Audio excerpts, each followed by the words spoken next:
Est-ce qu'on peut encore croire qu'un monde apaisé est possible aujourd'hui en 2025?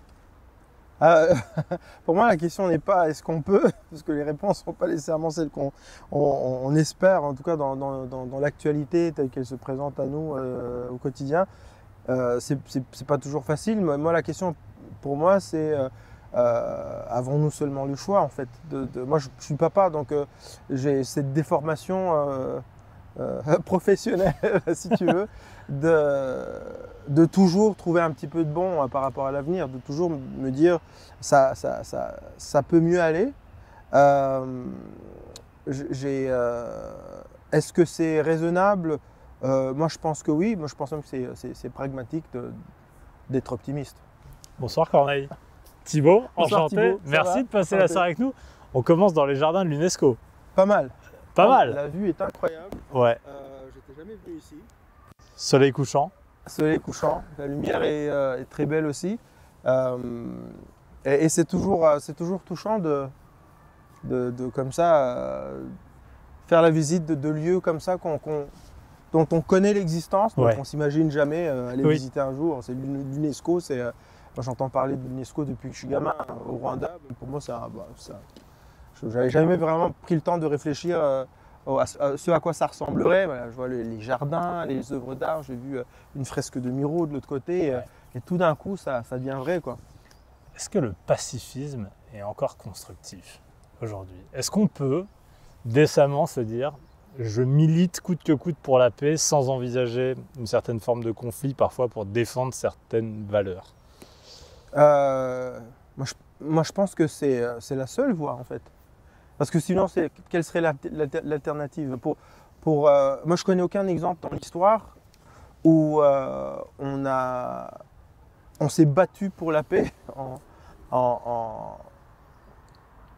faisant quand même si c'est un minimum de mal, même si on dit on va réduire au minimum les dégâts humains au nom de la paix. Oui, mais vous et moi, on habite, vous au Canada, moi en France, dans des pays qui n'ont pas une vocation à partir en guerre, a priori, qui ne sont pas bellicistes. Et c'est peut-être ça le problème.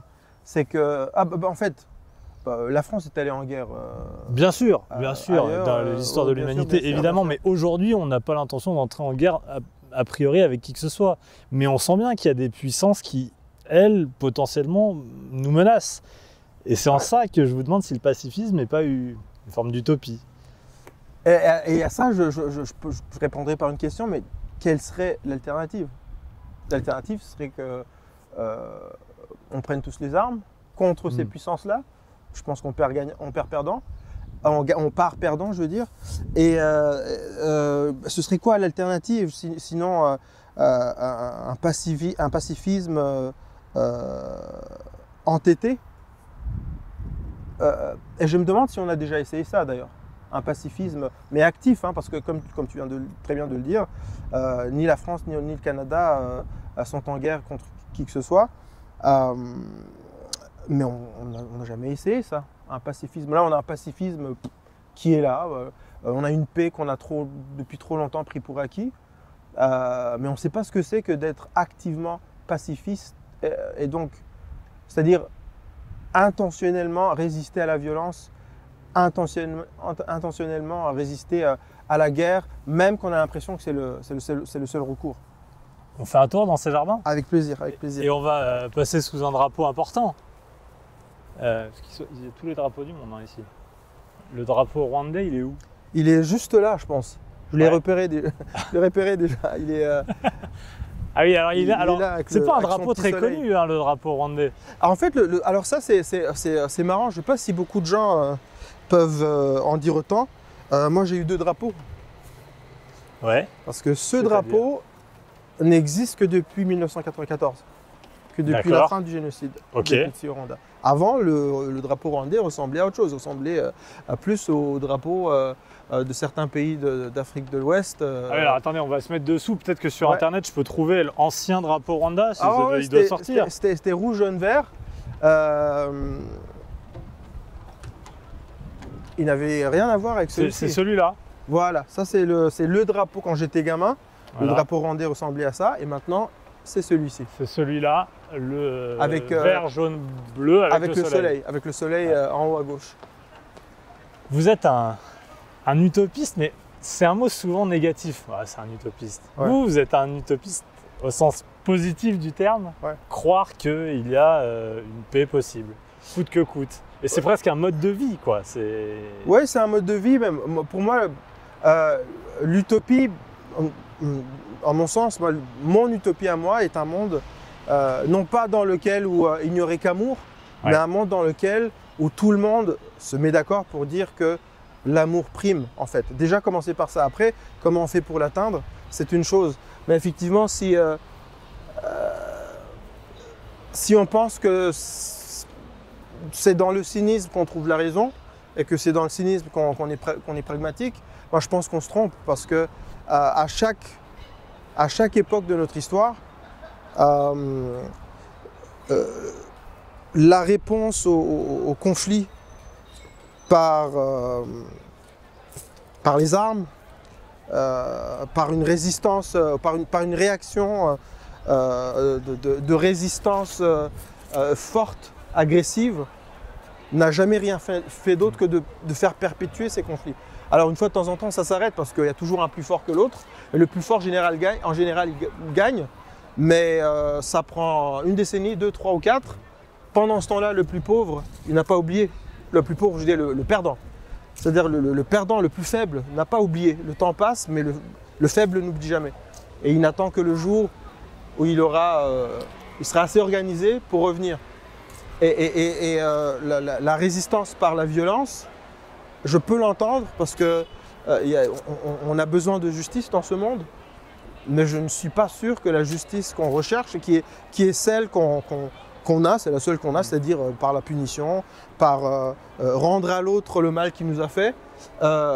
Aujourd'hui, dans l'histoire de l'humanité, je ne trouve pas vraiment de preuves. Je ne trouve rien qui me prouve que cette façon de faire est efficace pour éradiquer le conflit, on va dire.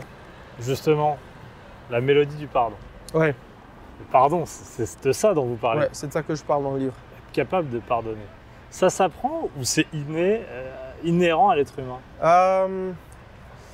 Est-ce qu'on est avec une capacité à pardonner ou non? Non, je pense pas. Hein. Ah je ouais, pense non. pas. Non, je pense qu'on est un petit peu comme tout le monde. Moi, j'ai toujours c'est probablement la seule chose qu'on fait pareil. Nous tous, on est tous un peu on vit au monde un peu tous par éviction. Voilà. Je suis toujours comme ma mère après 9 mois, elle m'a montré la sortie.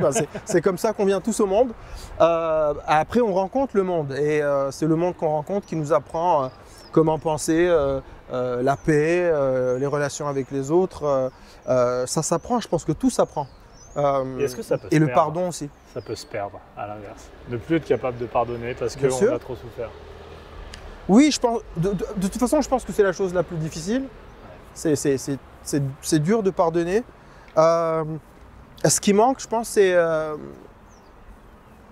une éducation pour expliquer aux gens l'intérêt de pardonner. Et je pense que le premier pardon par celui de soi, se pardonner soi. On vit dans un monde où je pense qu'on a du mal à révéler notre humanité. On joue un jeu on joue tous un jeu. On est tous devenus un petit peu des acteurs. Moi, je vis en Amérique du Nord et il y a ce truc qu'on fait, surtout aux États-Unis. Quand tu demandes à quelqu'un est-ce que ça va, il dit amazing, ouais, tout va bien, tout va toujours bien. On doit jouer cette carte de je suis imperméable, je suis plus fort que tout.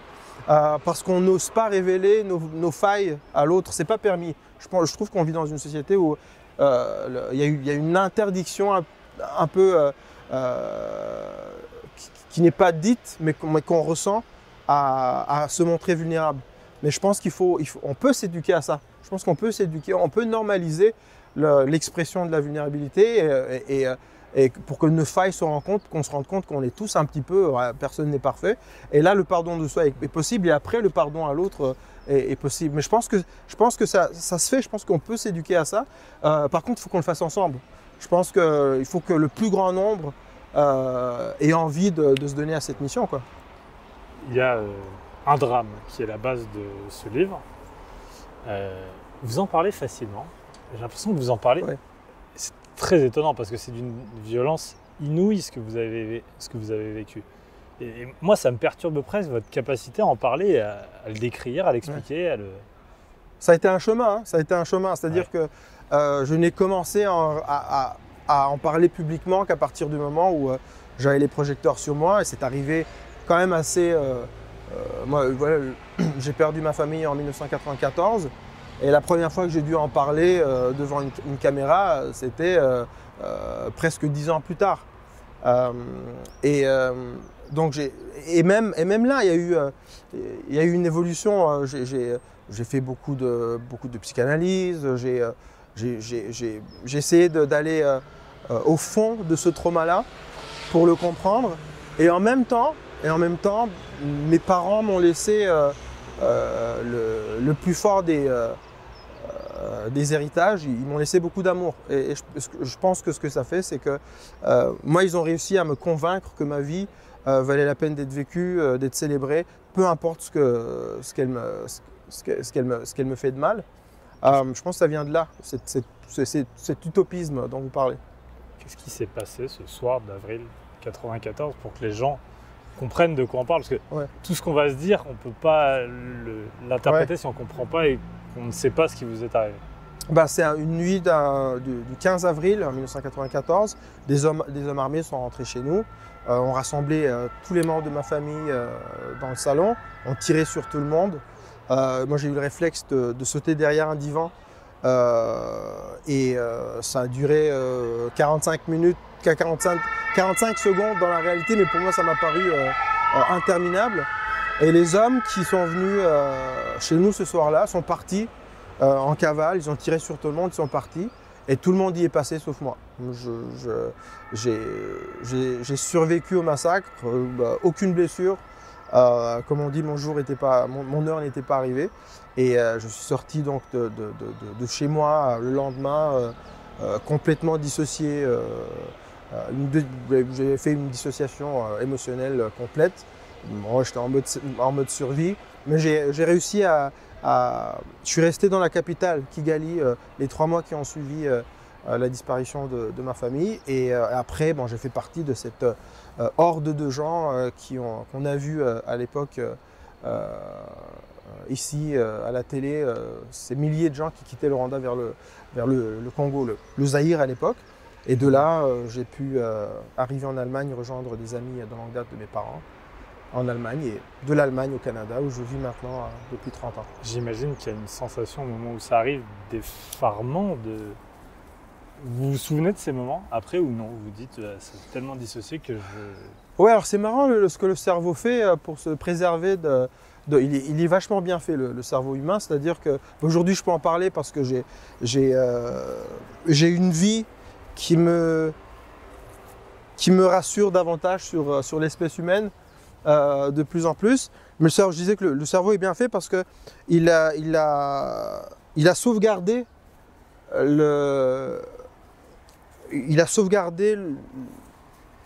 graphique, les odeurs, les sensations, pas les sensations, mais les odeurs, les couleurs et la mémoire factuelle de ce qui s'est passé cette nuit-là, mais de façon complètement séparée à l'émotionnel. C'est-à-dire que c'est pour ça que je parlais de dissociation, c'est-à-dire que ça m'a pris des décennies avant de concilier la mémoire factuelle des faits et le ressenti émotionnel et la manière dont ça m'a impacté psychologiquement. Ça, c'est tout le travail de psychanalyse que j'ai dû faire. Et pour un jour arriver à concilier ces deux éléments-là et me rappeler que c'est le même homme qui a vécu ça. C'est pas un gars qui a observé ces scènes-là tragiques, qui serait en dehors de moi, c'est bien moi. Ouais. Est-ce que, parce qu'on vient de parler du pardon, et vous avez l'air très apaisé et presque spirituel, est-ce qu'il y a une colère quand même? J'imagine que oui. Oui, mais longtemps, pendant longtemps il y a une colère. Il y a eu plusieurs colères. J'imagine que c'est une colère immense. Est-ce qu'il y a même un esprit, est-ce qu'il y a eu en vous un esprit de vengeance, quoi, de vouloir tuer, retrouver ces gens? Je sais pas, comment ça peut... Alors ça, c'est intéressant parce que tu parles de colère, il y a eu énormément de colère. J'ai eu de la colère face à mon pays. J'ai déjà écrit une chanson où j'exprimais cette colère-là, où je disais que le Rwanda n'allait plus jamais être mon pays. J'ai eu une colère envers mon père parce qu'il n'avait pas réussi, en tant que père de famille, de nous sauver, de nous prévenir de ces tragédies. Il aurait pu par exemple voir les choses arriver et nous faire quitter le pays plus tôt. Ouais, j'ai eu plein de colère. Mais la seule chose que je n'ai jamais ressentie, c'est l'esprit de vengeance. Ouais. Et ça, c'est marrant. Et il a fallu que je l'explique. Ça m'a pris du temps, mais je l'explique dans le livre. J'explique dans le livre mon rapport au mal, à ce qu'on appelle communément le mal qui nous est fait ou qu'on observe. Et pour revenir à la question du pardon, quand on me demande est-ce que vous pardonnez à ces hommes qui sont rentrés chez vous cette nuit-là du 15 avril 1994, et je dis qu'il ne m'appartient pas à leur pardonner, mais je ne peux que me pardonner moi, j'espère qu'ils sont pardonnés eux-mêmes, parce que j'ai compris qu'en fait, ça choque certains, mais je pense que le libre arbitre est une grande illusion, et qu'on est tous, autant que nous sommes, des produits de nos circonstances. On peut juste essayer de réagir à ces circonstances-là qui nous construisent. Et ces hommes-là, ça c'est quelque chose c'est une chose à laquelle j'ai beaucoup réfléchi. Qui a le plus souffert entre la victime ou le bourreau? Et moi je pars du principe que le bourreau est probablement celui qui a le plus souffert, parce qu'il faut avoir souffert le martyre pour un jour se penser autorisé à prendre la vie d'un autre. C'est-à-dire qu'on est devenu quelque chose d'autre. Le trauma est tel qu'on cesse d'être... qu'il nous brise l'humanité en fait. Et moi aujourd'hui, je me dis, je me suis reconstruit, j'ai retrouvé l'amour, j'ai 2 enfants, j'ai réussi à avoir une carrière dans un métier où c'est quand même très très difficile d'en avoir une, et surtout de durer. Et surtout, garder un équilibre psychologique en faisant ce métier. Donc j'ai gagné énormément de choses. Je ne peux pas aujourd'hui dire que je reste une victime. Et ces hommes-là, je ne peux pas leur pardonner. Je n'ai pas le pouvoir d'absolution. J'espère qu'ils sont pardonnés eux-mêmes. Mais en tout cas,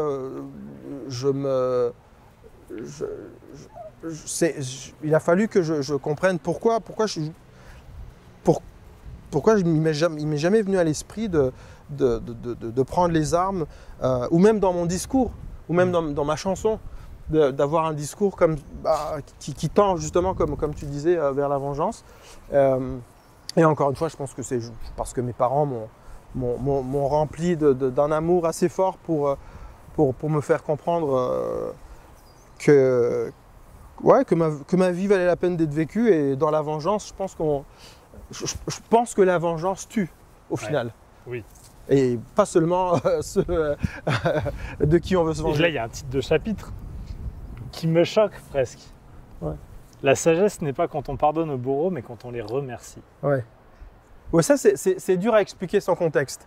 Oui, parce que là, vous ne pouvez pas remercier ces œuvres. Parce que ça, on peut penser. Il faut le lire, on est à la page 251 du livre. Il faut se rendre, il y a un chemin. Mais c'est vrai, quand je suis tombé, je suis arrivé là au bout et je vois ça. Ouais, je sais, donc on sort cette phrase du contexte, c'est choquant, ça relève presque de la folie. Mais en fait, ce que je veux expliquer, c'est que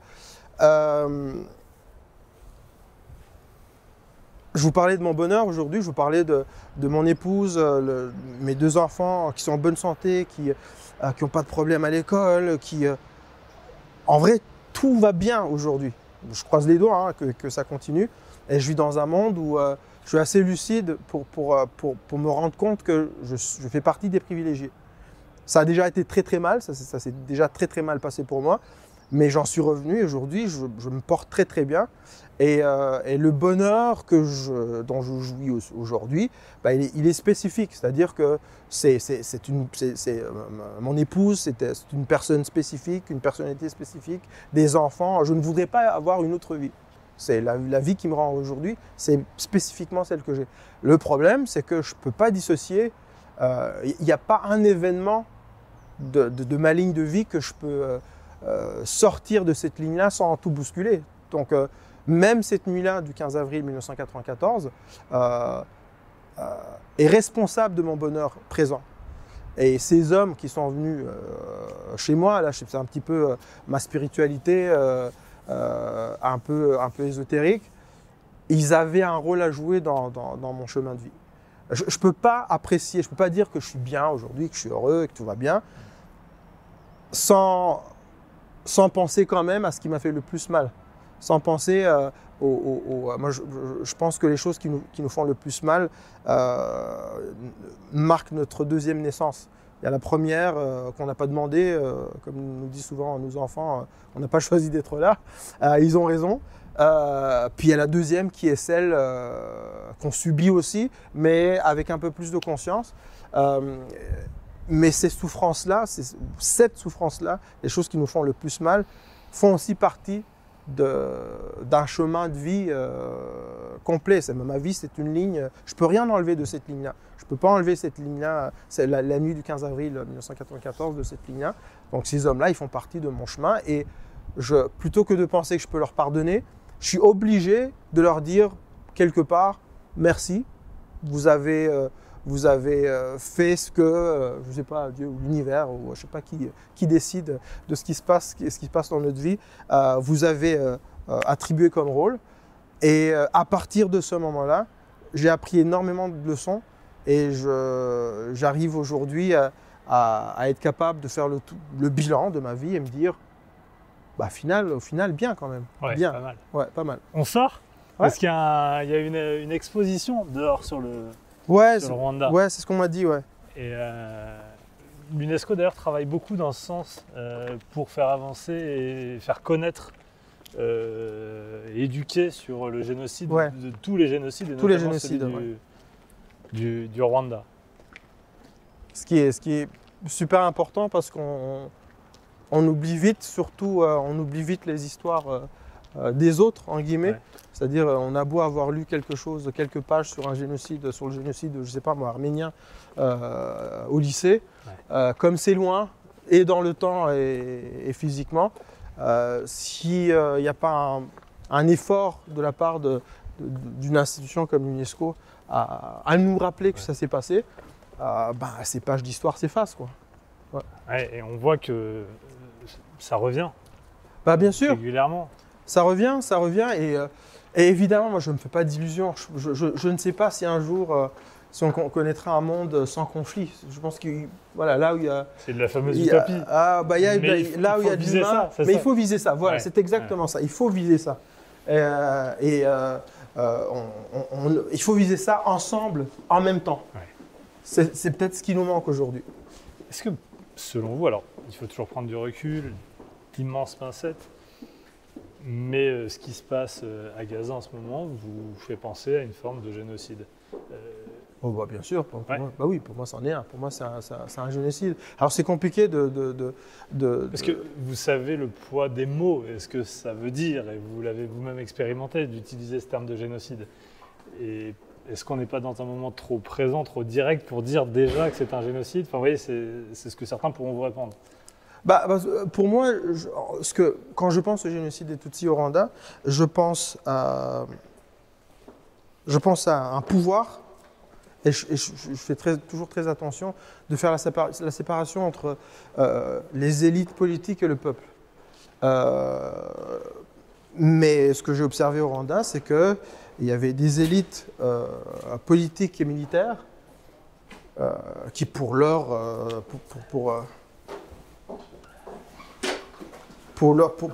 mission à eux, ont décidé de convaincre d'autres que l'ennemi était celui qu'ils avaient décidé de désigner et que la façon de simplifier l'identité de l'ennemi pour un travail, on va dire, plus efficace, était de mettre tout le monde dans le même sac et de dire, puisqu'ils sont ça, ils sont vos ennemis, pour avoir le consentement du peuple, parce que aucun pouvoir, le pouvoir n'est rien sans le consentement du peuple.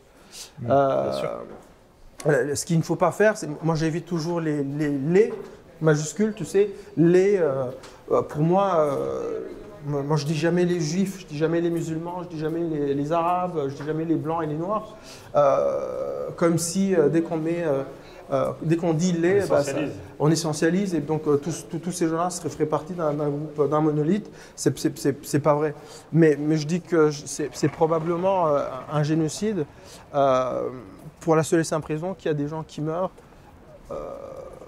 pas que, mais en grande partie parce que ils vivent dans un lieu physique déterminé et parce qu'ils appartiennent ils ont une identité commune qui les a confinés dans un lieu.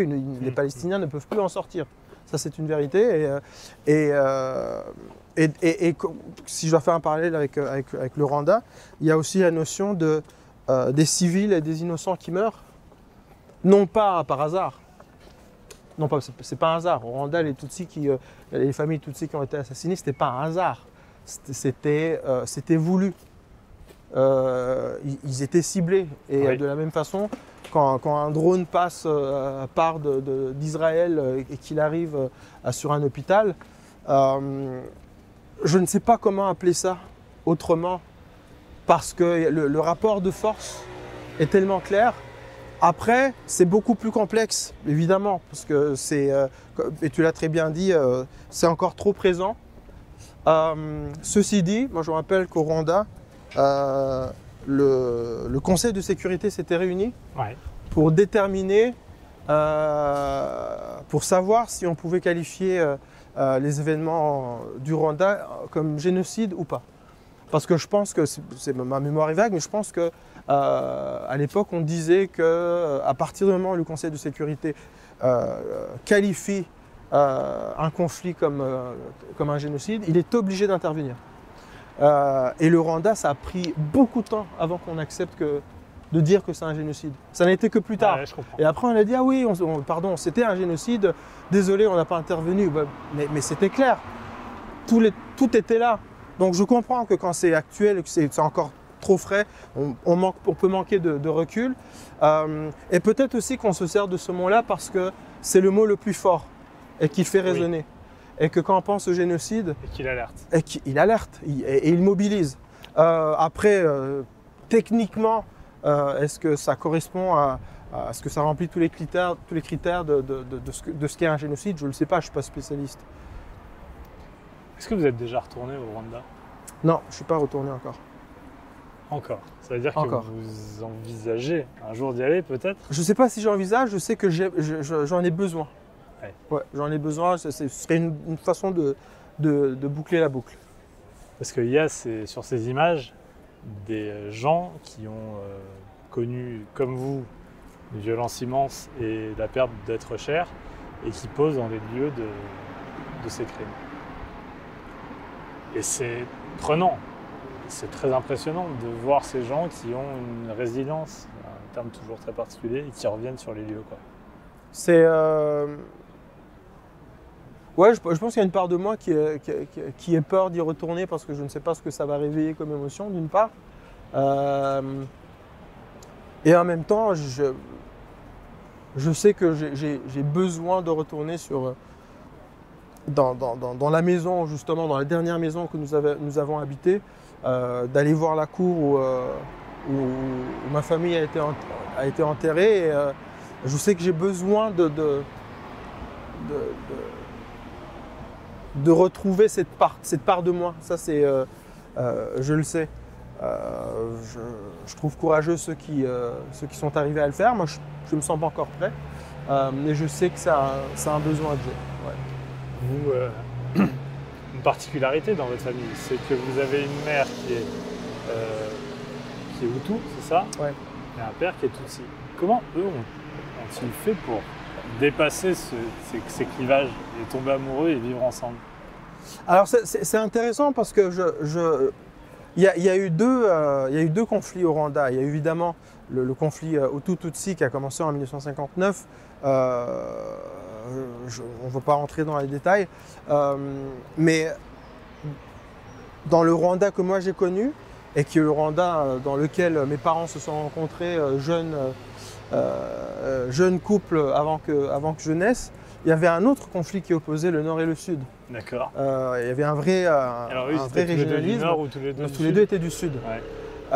Donc je pense que pour leur époque, la question Hutu-Tutsi était peut-être secondaire à celle du Nord et du Sud. Okay.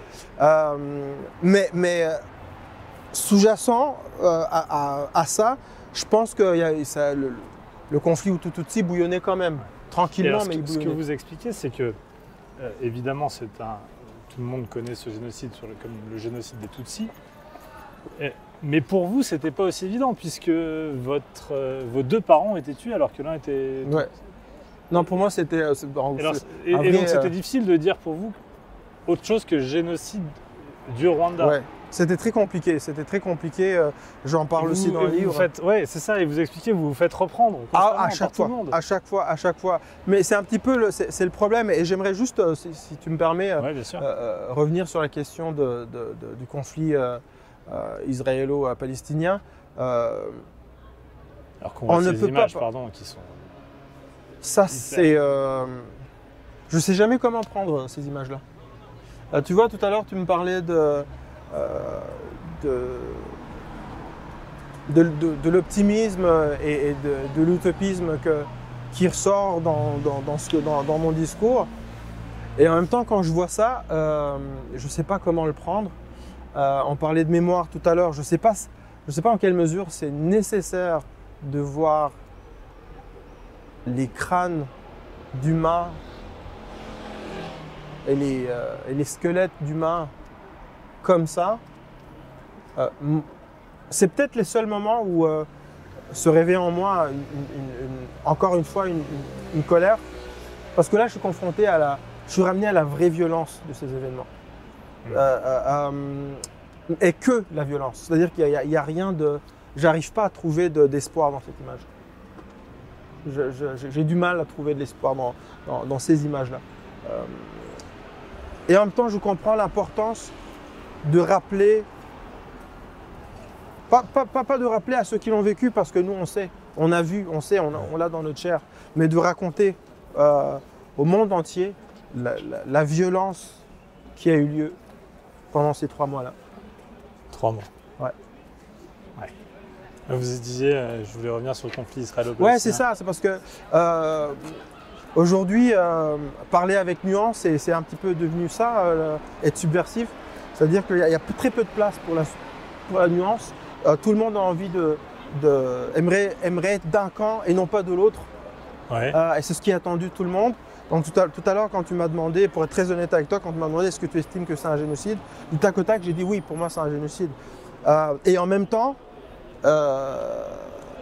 je sais que je le dis parce que c'est la seule arme, je pense, que les Palestiniens qui meurent aujourd'hui, ou tous ceux qui veulent les soutenir, ont face à la grande impuissance de ce peuple-là. Parce que moi, il y a un truc, par exemple, que je suis plus capable d'entendre, c'est Free Palestine. Moi, Free Palestine, pour moi, c'est rempli, c'est d'une violence. Pourquoi? Parce que moi, quand j'étais au Rwanda, pendant les 3 mois qu'ont duré le génocide, il n'y avait pas Twitter, il n'y avait pas les réseaux, il n'y avait rien. Mais on se disait quand même, est-ce que le monde nous voit? Est-ce que le monde sait qu'on existe? Le monde nous a oubliés. Effectivement, quand je suis arrivé en Occident, en Allemagne, puis après au Canada, je me suis rendu compte que les gens avaient observé cette tragédie qui pour nous était la fin d'un monde, avec finalement une relative indifférence. Finalement, voilà, c'est un truc, encore un fait divers en Afrique. Oh bon, c'est triste, mais bon, on a l'habitude avec eux, de toute façon, ils savent faire que ça, s'entretuer. Et en même temps, je me disais, ah ok, mais d'accord, donc ils n'étaient pas vraiment au courant. Parce que les caméras n'étaient pas braquées sur nous tout le temps, donc je suis indulgent avec vous, vous n'étiez pas vraiment au courant. Avec la Palestine, le monde entier regarde, et pas depuis juste hier, hein, le monde entier regarde, et ça continue. Et ça continue, et les vieillards, et les grands-mamans, et les enfants meurent, pourquoi et ça continue. Et donc Free Palestine, pour moi, c'est chargé de violence, parce que pour moi, c'est un rappel à tous les Palestiniens qu'on sait ce qui se passe, et que le monde entier regarde, et qu'on ne peut rien faire. Contrairement à moi, ce qui m'a rassuré, c'est que quand je suis arrivé en Occident, je me suis dit, ah ben j'ai compris, vous n'avez rien fait parce que vous n'étiez pas au courant. Alors que le Palestinien qui sort un jour de chez lui, le jour où il pourra arriver ici, il va se rendre compte qu'on savait tous. Non seulement qu'on savait tous, mais qu'on regardait tous les jours sur les réseaux des images de bombardements, de machins, et qu'on a su pendant tout ce temps-là, et tout ce qu'on a pu dire, c'est Free Palestine.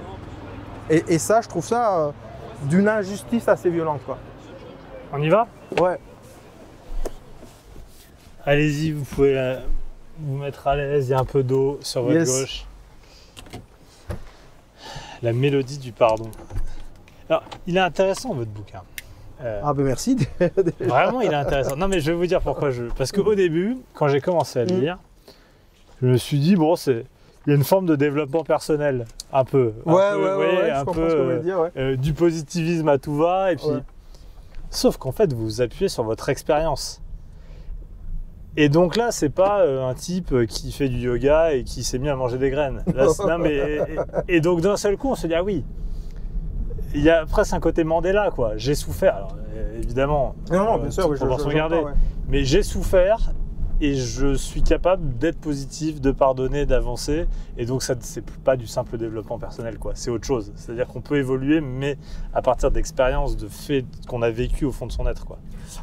Oui, et c'est aussi en observant ce qui se passe. Je pense que la polarisation aujourd'hui est devenue une espèce de valeur. Je pense que ça pourrait être coté en bourse et les gens feraient beaucoup de sous parce que aujourd'hui les miens contre les tiens, c'est un truc qui vaut quelque chose sur les réseaux. Je sens que c'est ce qui est encouragé. Pour moi qui ai vu comment on passe de on est un petit pays tranquille, le Rwanda, les Rwandais, pendant longtemps on appelait notre pays la petite Suisse africaine. Ouais, on se trouvait bon, on trouvait qu'on avait le tour pour la paix. Et j'ai vu comment on passe de ça à des voisins qui s'entretuent, à des prêtres qui piègent des familles dans leurs églises pour y faire venir des milices pour les tuer. J'ai vu des horreurs que je n'aurais jamais pensé voir un jour. Et le basculement a été très rapide. Parce que les prémices de tout ça se sont passées de la manière la plus fourbe.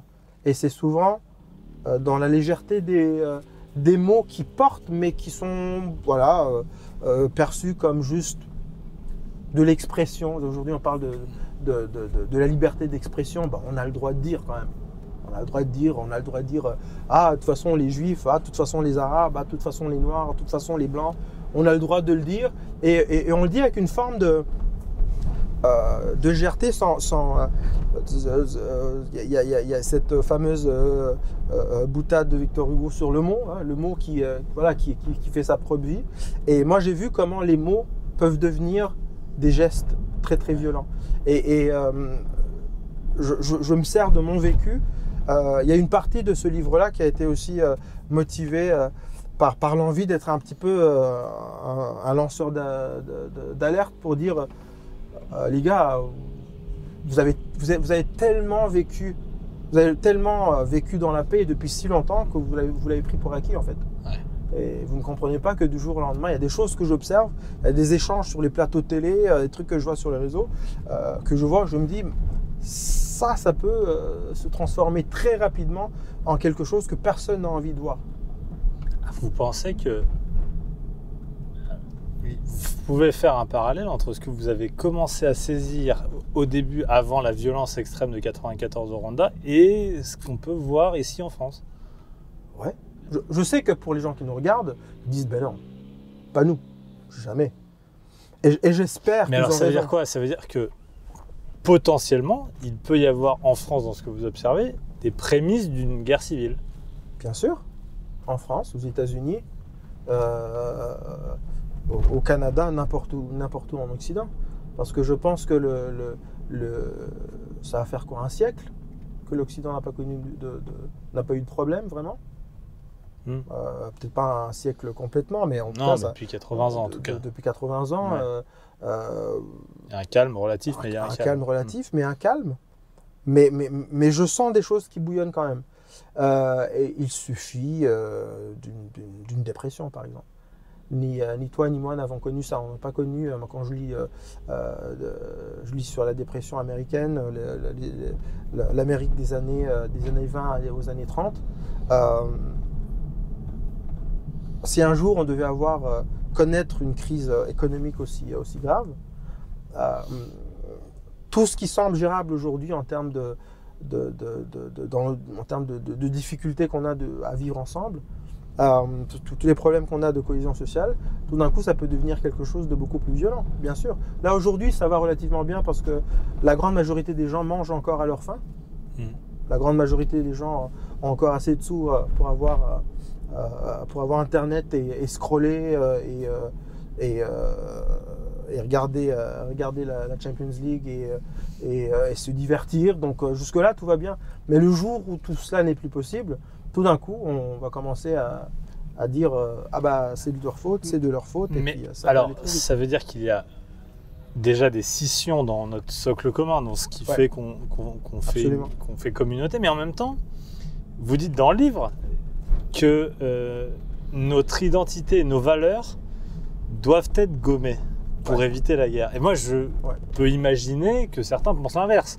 Il faut qu'on retrouve notre identité et nos valeurs de liberté, de démocratie, d'égalité entre les hommes et les femmes, etc., pour qu'on puisse tous se retrouver autour de ce socle-là.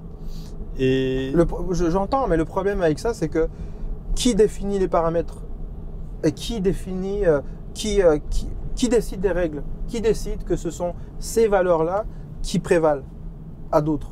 Parce qu'on s'imagine souvent en Occident qu'il y a des valeurs qui seraient universelles. Oui, mais pour le coup, moi, je ne voudrais jamais transiger sur le fait de la liberté et de l'égalité entre les hommes et les femmes par rapport à ce qui se passe en Iran, par exemple. Et donc, je considère que il faut se battre pour ces valeurs-là et que, alors quelqu'un doit choisir, moi, j'ai envie de choisir ça, vous voyez. Ah oui, mais j'entends et je suis d'accord. En fait, je suis tout à fait d'accord avec vous.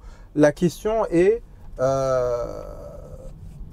et c'est peut-être pas tout à fait le cas de l'État français, mais en tout cas les Américains sont les champions de ça. C'est-à-dire que ce que tu estimes être une valeur universelle chez toi, tu ne peux pas l'imposer ailleurs.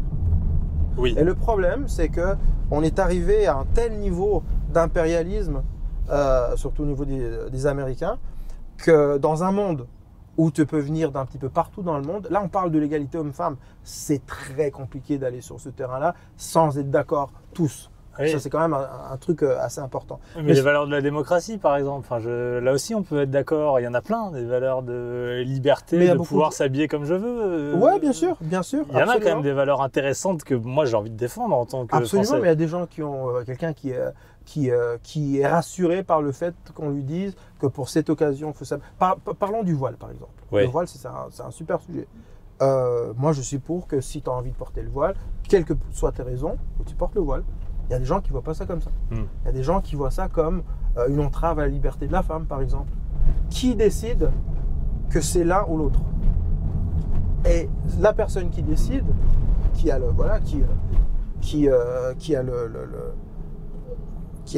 la force du pouvoir derrière cette décision, qu'est-ce qui la légitime?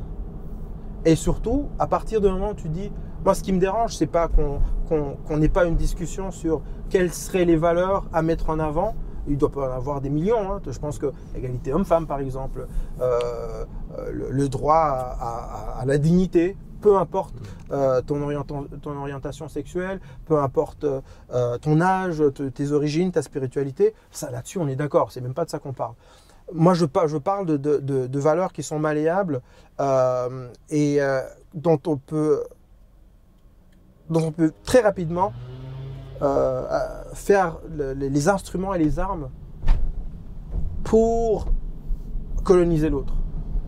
Pour dire ma façon de voir la vie est la bonne et si tu ne me suis pas, il y a des conséquences. Tu seras puni, soit par la loi ou autrement, ou socialement autrement. Tu seras ostracisé, tout ce qu'on veut. On peut s'imaginer toutes les formes de punition qu'on veut.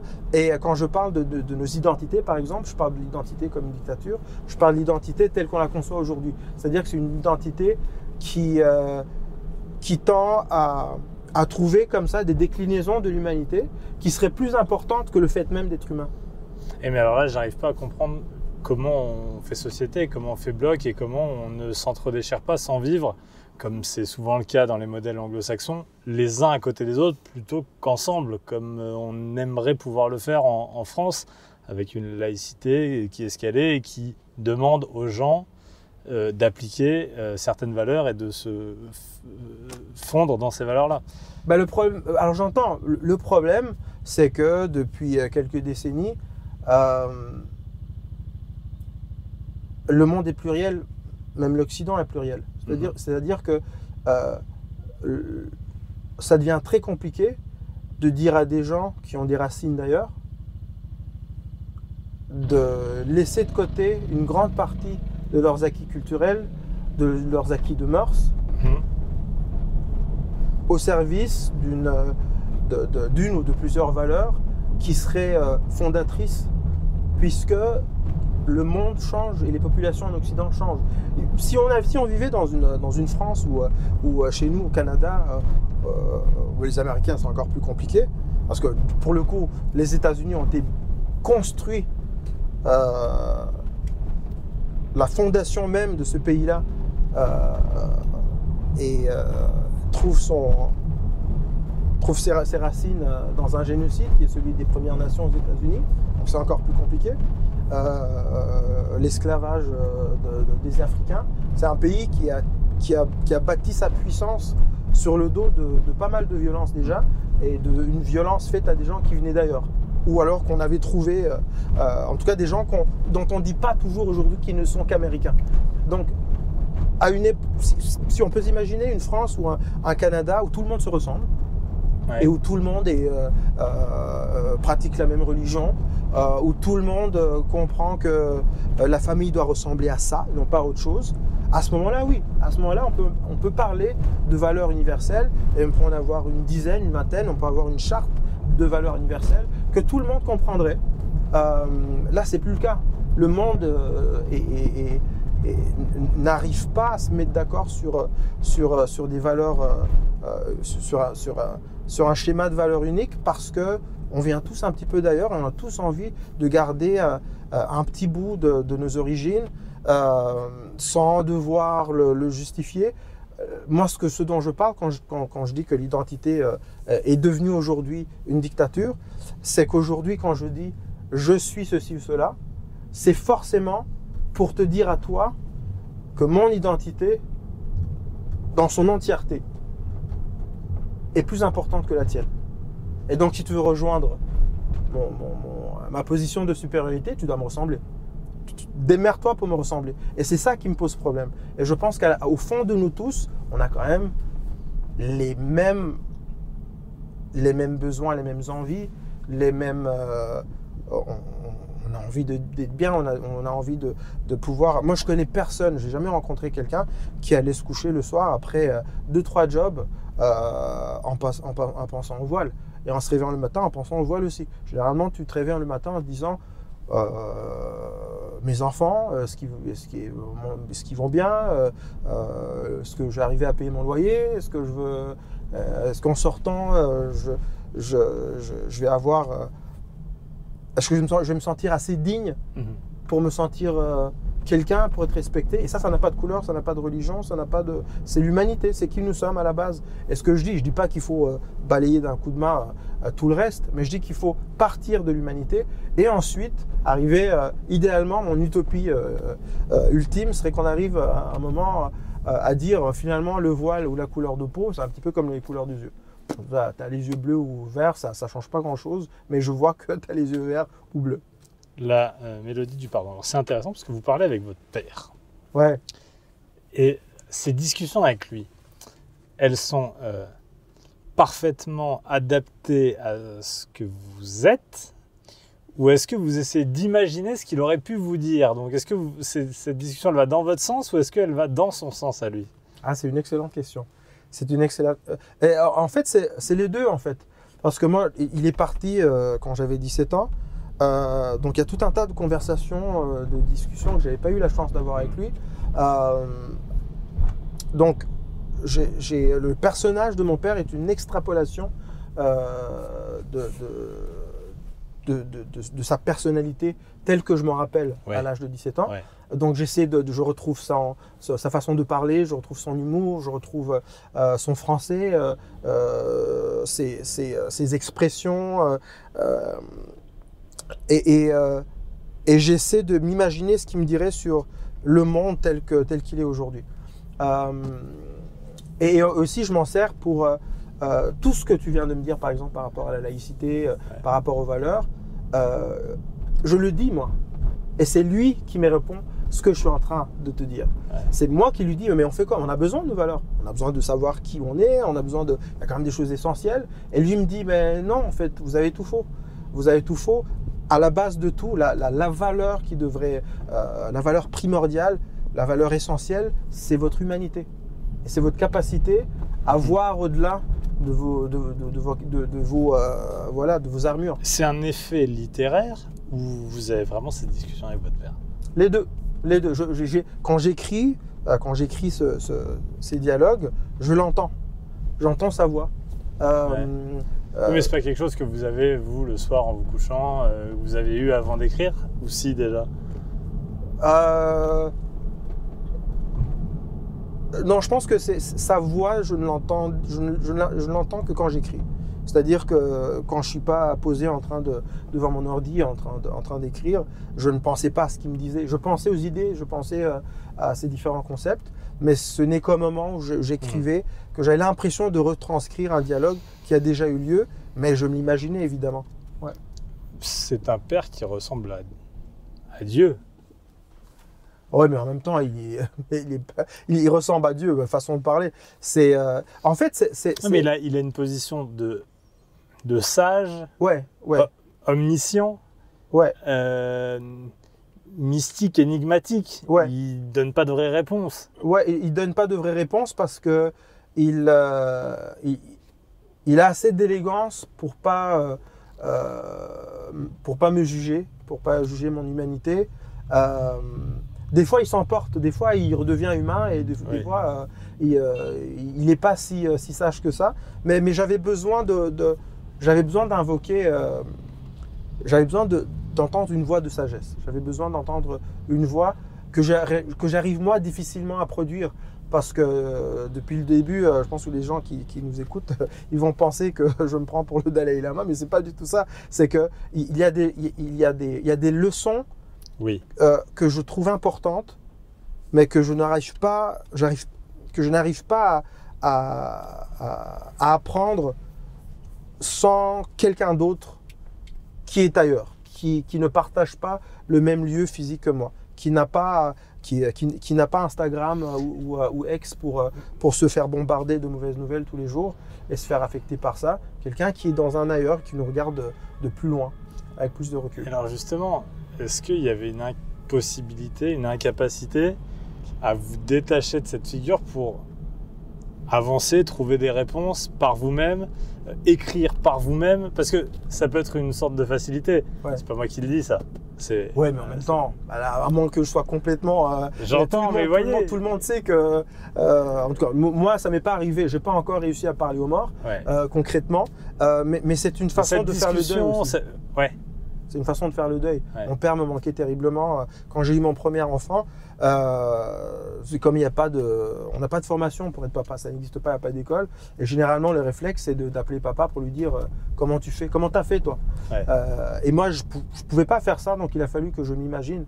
Il a fallu que je m'imagine un grand-père pour mes enfants. Et c'est ce grand-père-là qui est là. Puis après, oui, je m'en sers aussi pour abonder dans le sens utopique de mon propos. Et ça me fait du bien. Ça me fait du bien. Ouais. Est-ce que vos pensées, vos émotions, parfois vous gênent? C'est-à-dire que, est-ce que cette positivité, cette envie de pardon, parfois vous vous dites, mais je ne devrais pas pardonner pour eux? Parce que c'est... évidemment que ça ne peut pas se caractériser comme ça, vous le savez sans doute mieux que moi, mais si je les aimais tellement fort et qu'ils me manquaient tellement, je ne pourrais pas pardonner. Ouais. D'ailleurs, il y a une partie où j'en parle et c'est marrant parce que moi, je prends justement je lui dis de quoi me parles-tu? Parce qu'il essayait de me dire que les hommes qui sont venus chez nous cette nuit-là, qui ont tué tout le monde, seraient ses voisins en paradis qui prenaient le cocktail ensemble. Je lui dis, mais t'es malade? T'es complètement malade, comment tu peux dire ça? Et c'est moi qui prends cette voie-là pour dire, tu peux pas dire ça, tu peux pas banaliser un événement aussi tragique, aussi violent, en me disant que voilà, finalement tout le monde se retrouve au paradis là-haut pour siroter des cocktails. Ça n'a aucun sens. Et c'est lui qui me fait voir, alors que c'est un petit peu, c'est même plus de la philosophie, c'est de la spiritualité. C'est lui qui me dit, mais tu sais, de toute façon, au final, vous êtes tous des acteurs dans une grande pièce de théâtre. Il y en a qui jouent le rôle des méchants, il y en a qui jouent les rôles des gentils. Il y a même des gentils qui jouent tellement bien le rôle de gentils qu'on ne voit jamais qu'au fond, c'est vraiment des méchants. Ils emportent leur méchanceté dans leur tombe sans que personne ne le soupçonne. Donc tout le monde joue un petit peu un rôle. Mais je pense que c'est l'astuce que j'ai trouvée pour continuer à faire mon deuil et pour guérir. Vous croyez en Dieu? J'ose pas l'appeler Dieu parce que quand on dit Dieu, j'ai l'impression qu'aujourd'hui il y a 3 dieux. Il y a le Dieu musulman, le Dieu juif et le Dieu catholique, ou chrétien, plutôt chrétien. Puis après, il y a d'autres dieux en périphérie. Mais en fait, il y a ces 3 dieux-là. Moi, j'ai du mal à dire Dieu parce que si je dis Dieu, j'ai l'impression qu'on se demande de quel Dieu je parle. Moi, je pense que les 3 parlent du même Dieu, déjà, à la base. Mais je ne parle pas de Dieu, je parle d'une force créatrice, en fait. Je parle d'une force créatrice que je soupçonne être une femme, d'ailleurs. Et pas un mec. Ah oui. Ouais. Et pourquoi? Ça voudrait dire que cette force créatrice, ça veut dire que on dit souvent que ce sont les hommes qui sont violents. La violence du monde aurait été créée par une femme, alors? Non, mais je pense que la femme, on est dans la fiction peut-être, mais peut-être pas. Moi, je pense que à la base, c'est la femme qui a les talents d'organisatrice et de gestion. Je veux dire, moi, je regarde ma femme, par exemple. Je suis beaucoup plus apte à exécuter qu'à organiser par rapport à elle. Ouais. Et il se trouve en plus que il y a 2 corps dans l'humanité, un corps féminin, un corps masculin. Il y a des entre-deux, peut-être, mais il y a quand même un corps qui a été choisi pour créer la vie. Je veux dire, toi et moi, jusqu'à preuve du contraire, non. On peut pas, on n'arrive pas. Sait-on jamais Au jour d'aujourd'hui, non. Au jour d'aujourd'hui, aujourd'hui, je te mets le défi de tomber enceinte, c'est pas possible. T'arriveras pas. Non, je vais pas partir sans ce pari, j'ai pas envie de faire des larmes. Non, mais ce que je veux dire, c'est que il y a quelque part, il y a eu un choix, il y a quelqu'un qui a dit, bah, ça va être vous. Ouais.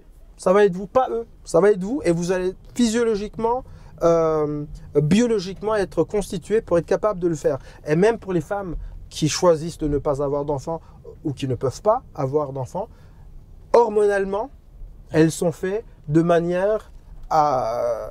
Ils ont un appareil hormonal qui est beaucoup plus complexe que le nôtre. Et donc je me dis, il y a eu un choix quelque part. Je ne sais pas d'où il vient.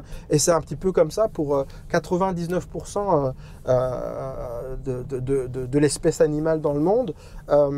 Il y a celles qui sont capables de garder la vie et la produire et la mettre au monde, et ceux qui assistent. Ouais. Bon, participe un peu. Non, on participe. Non, mais on participe.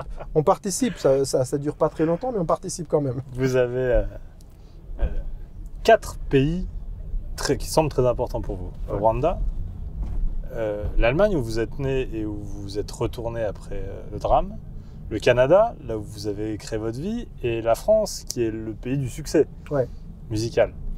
Si vous deviez garder une seule chose, une seule valeur, un seul cliché de chaque pays.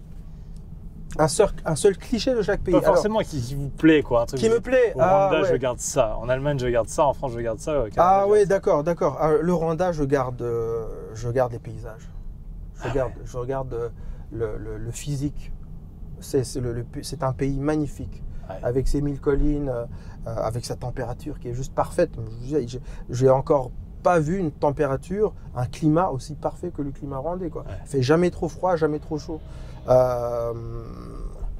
L'Allemagne, la rigueur, Oui, vous êtes dans le cliché. les voitures, le Bayern. On a dit qu'une seule chose. Le Bayern. Ah non, l'Allemagne. L'Allemagne, Le Bayern. le Bayern. Bah ouais. Le Bayern. Ah ouais, le Bayern. Ouais, le Bayern. Ouais. Et La France. La France, c'est compliqué parce qu'il y a tellement de choses, la France. Les Français. Pas mal. Ouais. Et Les le Canada. Et le Canada, alors moi j'aime plutôt parler du Québec parce que, Oui. ouais, voilà, le Québec,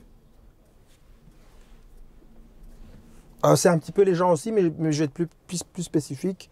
C'est la candeur des gens. Ouais. La candeur. Ouais. On sort? Ouais. On y va? On est arrivé, Guillaume? Voilà, on est... Alors, il va falloir que vous nous expliquiez où on va, là. Ouais. En fait, je crois que j'ai compris. Je crois que j'ai compris. Ouais. Parce que je me dis, pourquoi il m'emmène ici? Bah ouais. Et en fait, je suis tombé là-dessus. Bah oui, voilà. Et puis après, j'ai cherché, parce que je me dis toujours, sur une couverture, on explique ce qu'est le dessin. Ouais. Et à la dernière page, on le voit. Ouais. Et alors, je lis, en 2018, alors que je marchais pour retourner à mon hôtel, je me suis arrêté net devant une galerie d'art. Ouais. Ça se trouve, je suis complètement à côté, mais est-ce que c'était celle-ci? Alors, c'était pas celle-ci. Ah bah ouais, je suis à Non, côté. c'était pas celle-ci, mais elle y ressemblait beaucoup. Ouais. Un grand fan d'art contemporain africain. Ouais. Et mon artiste d'art contemporain africain, c'est un gars qui s'appelle Aboudia, grand artiste ivoirien, qui m'a fait le grand honneur, m'a fait un énorme cadeau quand je lui ai demandé est-ce que ça t'intéresserait d'illustrer, de faire l'illustration qui serait la couve de mon livre. Et il m'a dit à ma très grande surprise, bah oui, ça va me faire plaisir. Et deux semaines plus tard, il m'offrait cette magnifique toile. L'art contemporain africain, c'est ma façon de rester connecté avec l'Afrique. Ouais. Ouais, Et vous disiez que vous n'étiez pas retourné au Rwanda? Je ne suis pas retourné au Rwanda, mais je suis allé en Côte d'Ivoire, je suis allé au Sénégal, je suis allé plusieurs fois au Maroc, je suis allé en Tunisie, au Malawi même, je ne suis jamais retourné au Rwanda. Mais même, et voilà, à Côte d'Ivoire, j'y suis allé une fois, au Sénégal une fois. Et quand on est membre de la diaspora africaine, que ce soit en Europe, que ce soit en Amérique du Nord, on souffre d'un manque de contact avec sa terre-mère. Et en même temps, moi, ma vie est aujourd'hui au Québec et je n'arrive pas à l'imaginer ailleurs, pas encore. Peut-être que quand les enfants seront plus grands, mon épouse et moi, on voudra aller s'installer ailleurs, je ne sais pas. Mais aujourd'hui, ma terre d'accueil, qui est le Québec, est aujourd'hui mon chez-moi. Mais j'ai un autre chez-moi qui est très loin du Québec. Et qui est non seulement loin physiquement, mais il est loin culturellement, il est loin au niveau de la mentalité. Et donc l'art contemporain, c'est ce qui me garde un pied en Afrique. On rentre? Ouais.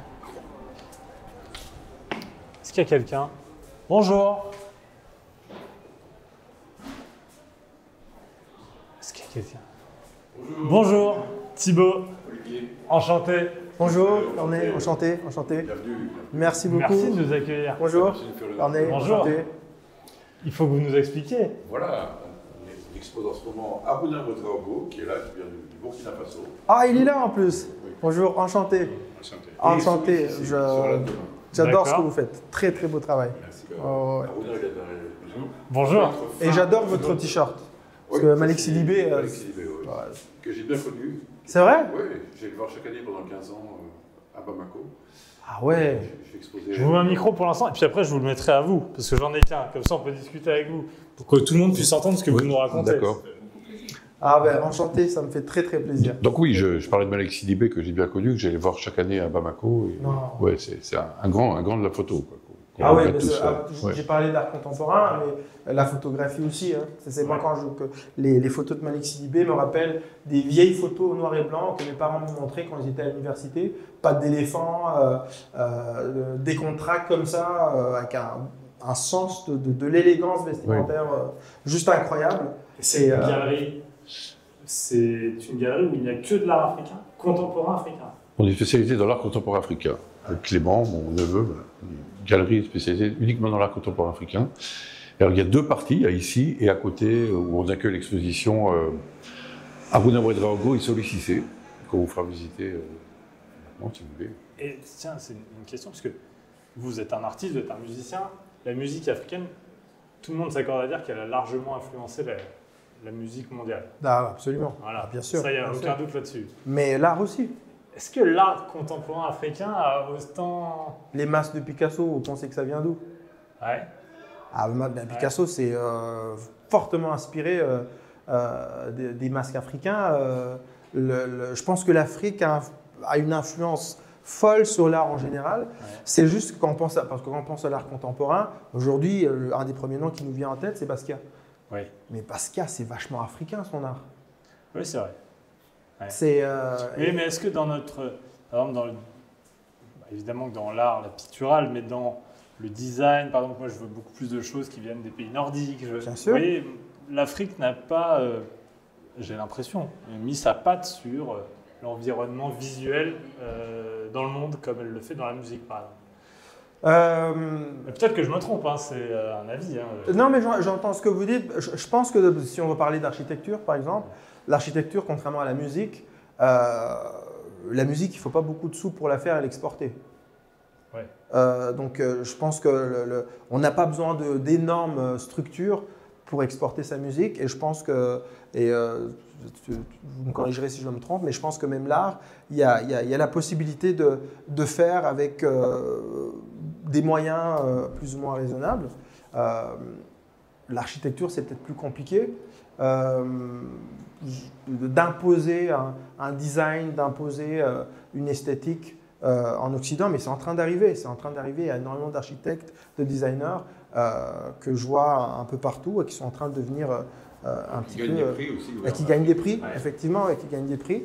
Et ça arrive. Et vous parlez de musique africaine, mais pendant très longtemps, la musique africaine a été noyée dans la grande musique du monde. C'est un terme que je déteste. Ouais. Mais on parlait de musique du monde et là-dedans, il y avait de la musique africaine. Ce n'est que très récemment, avec l'explosion de l'afrobeat, que tout d'un coup, la musique africaine, on reconnaît, on fait le lien entre la musique qui est en train de cartonner un peu partout dans le monde et la musique traditionnelle africaine, que ce soit la rumba, que ce soit le soukous ou tout ça. On parle d'art contemporain africain, mais j'imagine qu'il y a de très grandes différences entre les pays. Ah oui, il n'y a pas du tout, c'est l'art contemporain. C'est vrai que c'est on vous en parle de l'Afrique comme général, ça. Oui. 54 pays. Ouais. Et dans chaque pays, il y a je ne sais pas combien de langues, et donc il y a vraiment des cultures très différentes. C'est un art qu'on redécouvre et qu'on découvre de plus en plus. Et on rattrape un retard, en fait. Il y avait un retard énorme de la connaissance. Mais c'est vrai qu'à terme, ce serait bien de parler des individus, des pays, spécifiquement. Parce que l'Afrique, c'est tellement large. C'est un concept, c'est une idée, mais c'est peut-être pas concrètement... Il y a plusieurs Afriques. Hein. Alors, on peut vous mettre le micro? Je change le micro de place. Oui. Hop.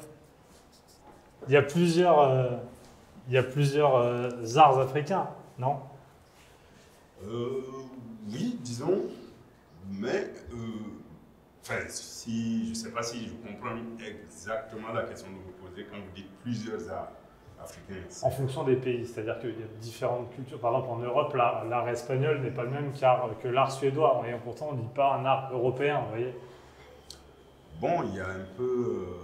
je ne sais pas comment, il y a des arts qui sont un peu dans le sens un peu plus tribal. Et l'autre, nous, on a essayé en fait de transformer, d'amener la barre un peu plus haute, c'est-à-dire de quitter la forme et aller au-delà, c'est-à-dire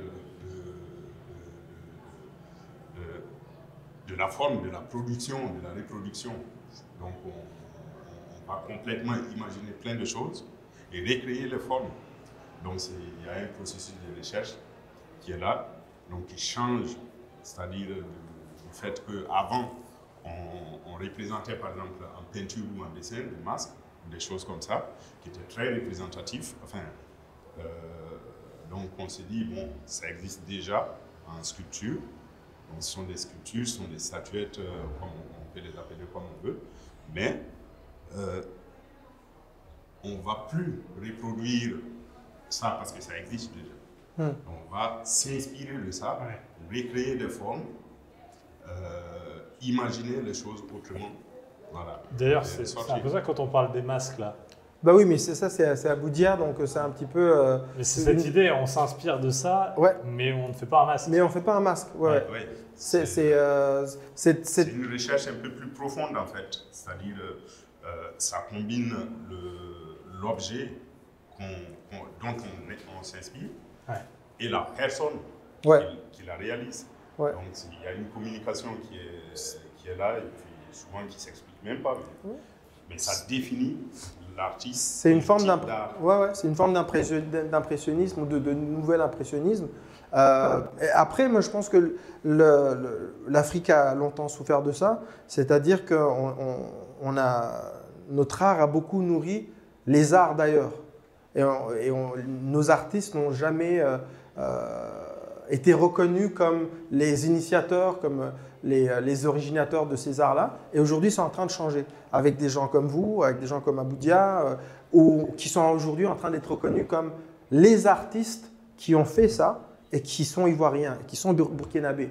Et non pas des gens un petit peu sans nom, qui ont servi d'inspiration un petit peu abstraitement. Et ça, c'est le grand virage.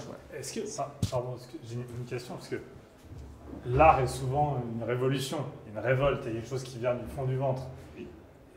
En Europe, souvent, l'art contemporain s'appuie et parle de l'écologie, par exemple. Et quelle est la colère en Afrique qui permet de créer? Qu'est-ce qui est inspirant et qu'est-ce qui pousse les artistes africains à créer des gens comme vous? Alors là, c'est une très belle question, parce que, en fait, c'est très difficile en même temps d'y répondre correctement, de façon correcte, parce que là, disons que si ça pouvait s'expliquer déjà de cette manière, je pense qu'on aurait fait autrement. Mais là, moi, j'adore par exemple plusieurs types, plusieurs médiums. J'aime bien la photographie, j'aime l'installation, j'aime plein de choses. Mais je me définis plus à travers ça parce que c'est le truc qui me permet de mieux m'exprimer, de mieux parler Mais de quoi vous parlez? De quoi parlent les artistes africains? En Europe, on parle du féminisme, on parle de l'écologie, on parle... Quelle est la... Moi, à mon avis, je dirais, de façon un peu plus convaincue quand même, c'est qu'on est plus sur la thématique du social. Donc, en fait, c'est naturellement, quand on voit certaines choses qui se passent, ça nous touche directement. Et donc, le fait, très souvent, qu'on se dise que comment on va pouvoir accéder à ça ou changer tel ou tel truc, ça pousse à certains actes, ça pousse à certaines choses. Et donc, très souvent, ça nous amène à chercher à créer des choses qui pourront compenser ces genres de choses, des situations. Ça, c'est ce que je pense, parce que chez moi, c'est... Oui, après, chaque artiste a ce qui l'anime intérieurement. Oui, bien sûr. Bah, je sais qu'à Boudia, c'est l'enfance, par exemple. Je pense qu'à Boudia, il a une enfance difficile et lui, son combat, c'est la préservation de l'enfance malgré tout ce qui peut se passer autour de violent. Toutes ces peintures sont marquées de cette résistance de la part de l'enfant à rester enfant, pas dans tout ce qu'il y a de puéril dans l'enfance, mais dans tout ce qu'il y a de beau et d'innocent, alors que tout autour a tendance à nous faire pousser vers l'agressivité et la violence. Est-ce qu'on peut faire un petit tour de l'autre côté rapidement, parce qu'après il faut qu'on filme. On vous suit. Et donc vous, c'est ici, hein, Aruna. Ça, c'est de vous, hein. Oui. On est d'accord.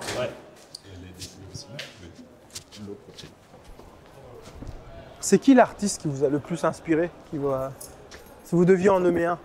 Si je dois en nommer un, systématiquement, Basquiat, comme beaucoup disent, parce qu'il y a un truc qui ne dit pas son nom, il y a un truc il y a une expressivité qui est énorme et directe et spontanée. C'est vrai. C'est ça on arrive tant bien que mal à le faire, hein, mais ça ne pourra jamais être la même chose. Mais l'inspiration, elle est hyper importante.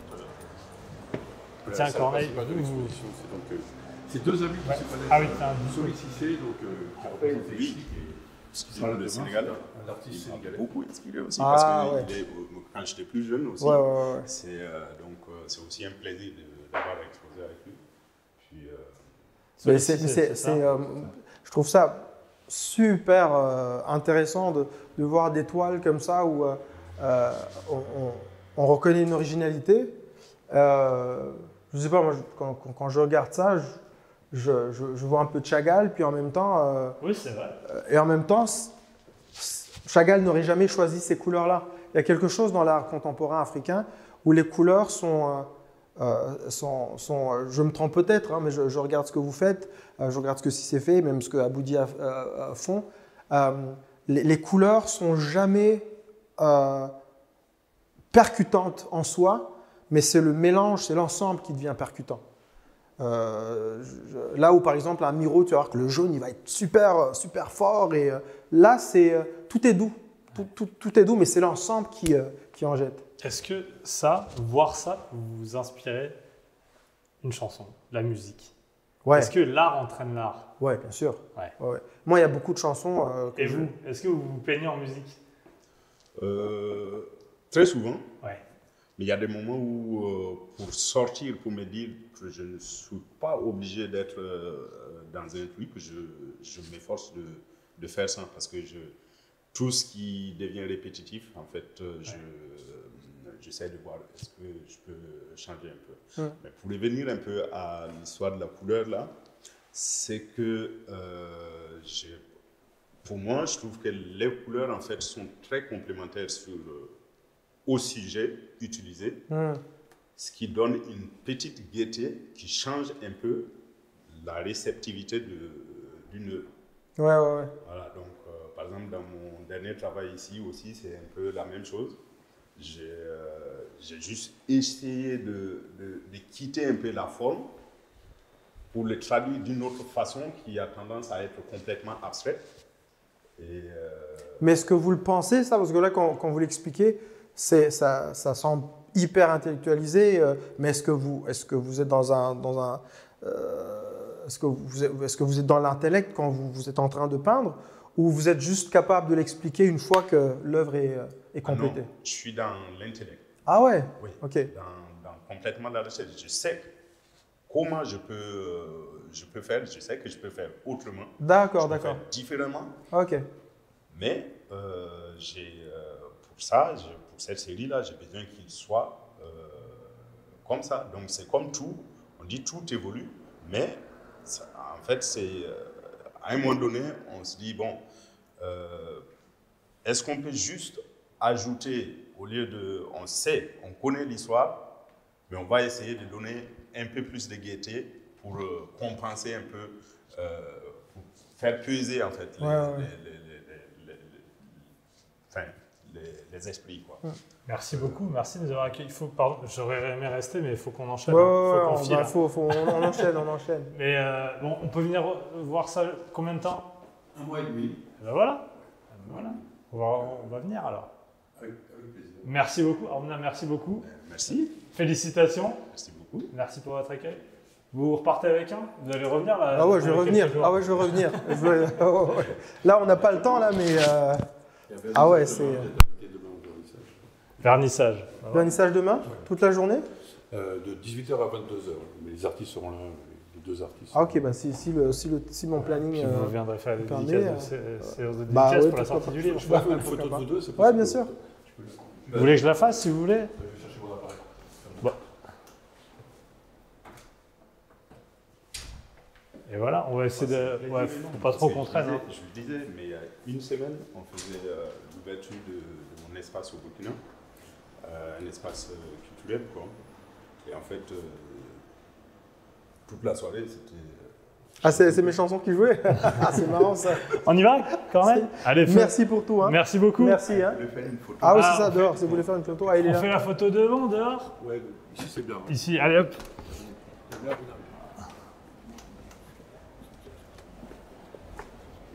Hop, je m'enlève parce que je suis au milieu.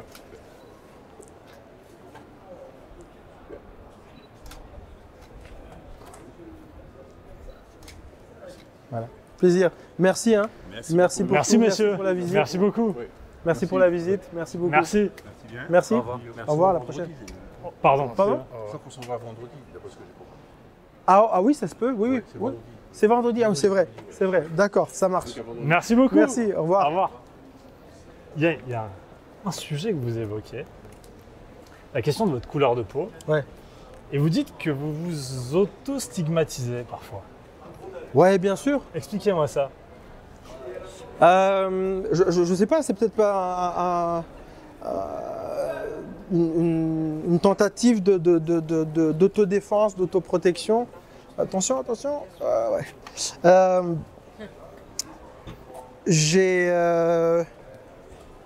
Moi, je n'ai pris conscience de ma peau noire que... En fait, j'ai pris la conscience de ma peau noire très très tôt, c'était à l'âge de 6 ans, 6 ans et demi, quand je suis arrivé dans le village natal de mon père, après l'Allemagne, où je me suis rendu compte que les petits garçons et les petites filles du village m'avaient trouvé un sobriquet qui m'appelait le petit blanc. Parce qu'ils trouvaient que je me comportais Ça comme... saute pas aux yeux. Non, comme ça, vite fait, non, c'est pas la première chose à laquelle tu penses. Mais pourtant, pour eux, blanc ne voulait pas dire couleur de peau. Blanc voulait dire une façon de se comporter, une façon de se tenir au quotidien. C'est une question de culture et c'est là que j'ai appris la plus grande leçon. J'ai compris que finalement, être noir ou blanc, tous les critères de division qu'on a sont des constructions en fait. Et le problème, c'est quand je suis arrivé en Amérique du Nord, je suis arrivé en Amérique du Nord, donc le Canada, on importe aussi la façon d'être noir de nos voisins du Sud. J'ai rentré Corneille, comme ça. On avance vers notre prochaine étape. On apprend très vite à se voir noir comme les Afro-Américains se voient noirs. C'est-à-dire Et on apprend très vite à adopter leur façon d'être noir qui est évidemment le résultat et le produit de 400 ans d'esclavage où je trouve qu'il y a une partie de la psyché afro-américaine qui est restée figée dans le passé et qui est restée accrochée à son trauma où on se sent obligé d'être noir avant d'être autre chose. Et quand je m'auto-stigmatise, c'est par mimétisme. C'est par mimétisme, tout simplement parce que j'ai grandi en regardant des films de Spike Lee, en écoutant la musique, le hip-hop américain, et que je suis un peu... toute mon adolescence a été colonisée par l'Amérique noire, en fait. Avec le temps, je commence à me rendre compte que je n'ai pas à me voir comme ce noir-là. Et ça revient à ce qu'on disait par rapport aux identités, justement. Moi, j'apprends aujourd'hui à me voir juste comme un homme, quoi. Je suis noir, c'est sur la liste de plein de choses que je suis, mais c'est pas mon identité fondatrice. Oui, mais il y a une tendance actuelle, notamment, et ça vient, vous devez le voir au Canada, parce que ça vient d'Amérique du Nord, avec le wokisme, de reparler de la question de la race. On parle des racisés. Ouais. J'imagine que ça doit vous énerver, ça. Ouais, ça m'énerve.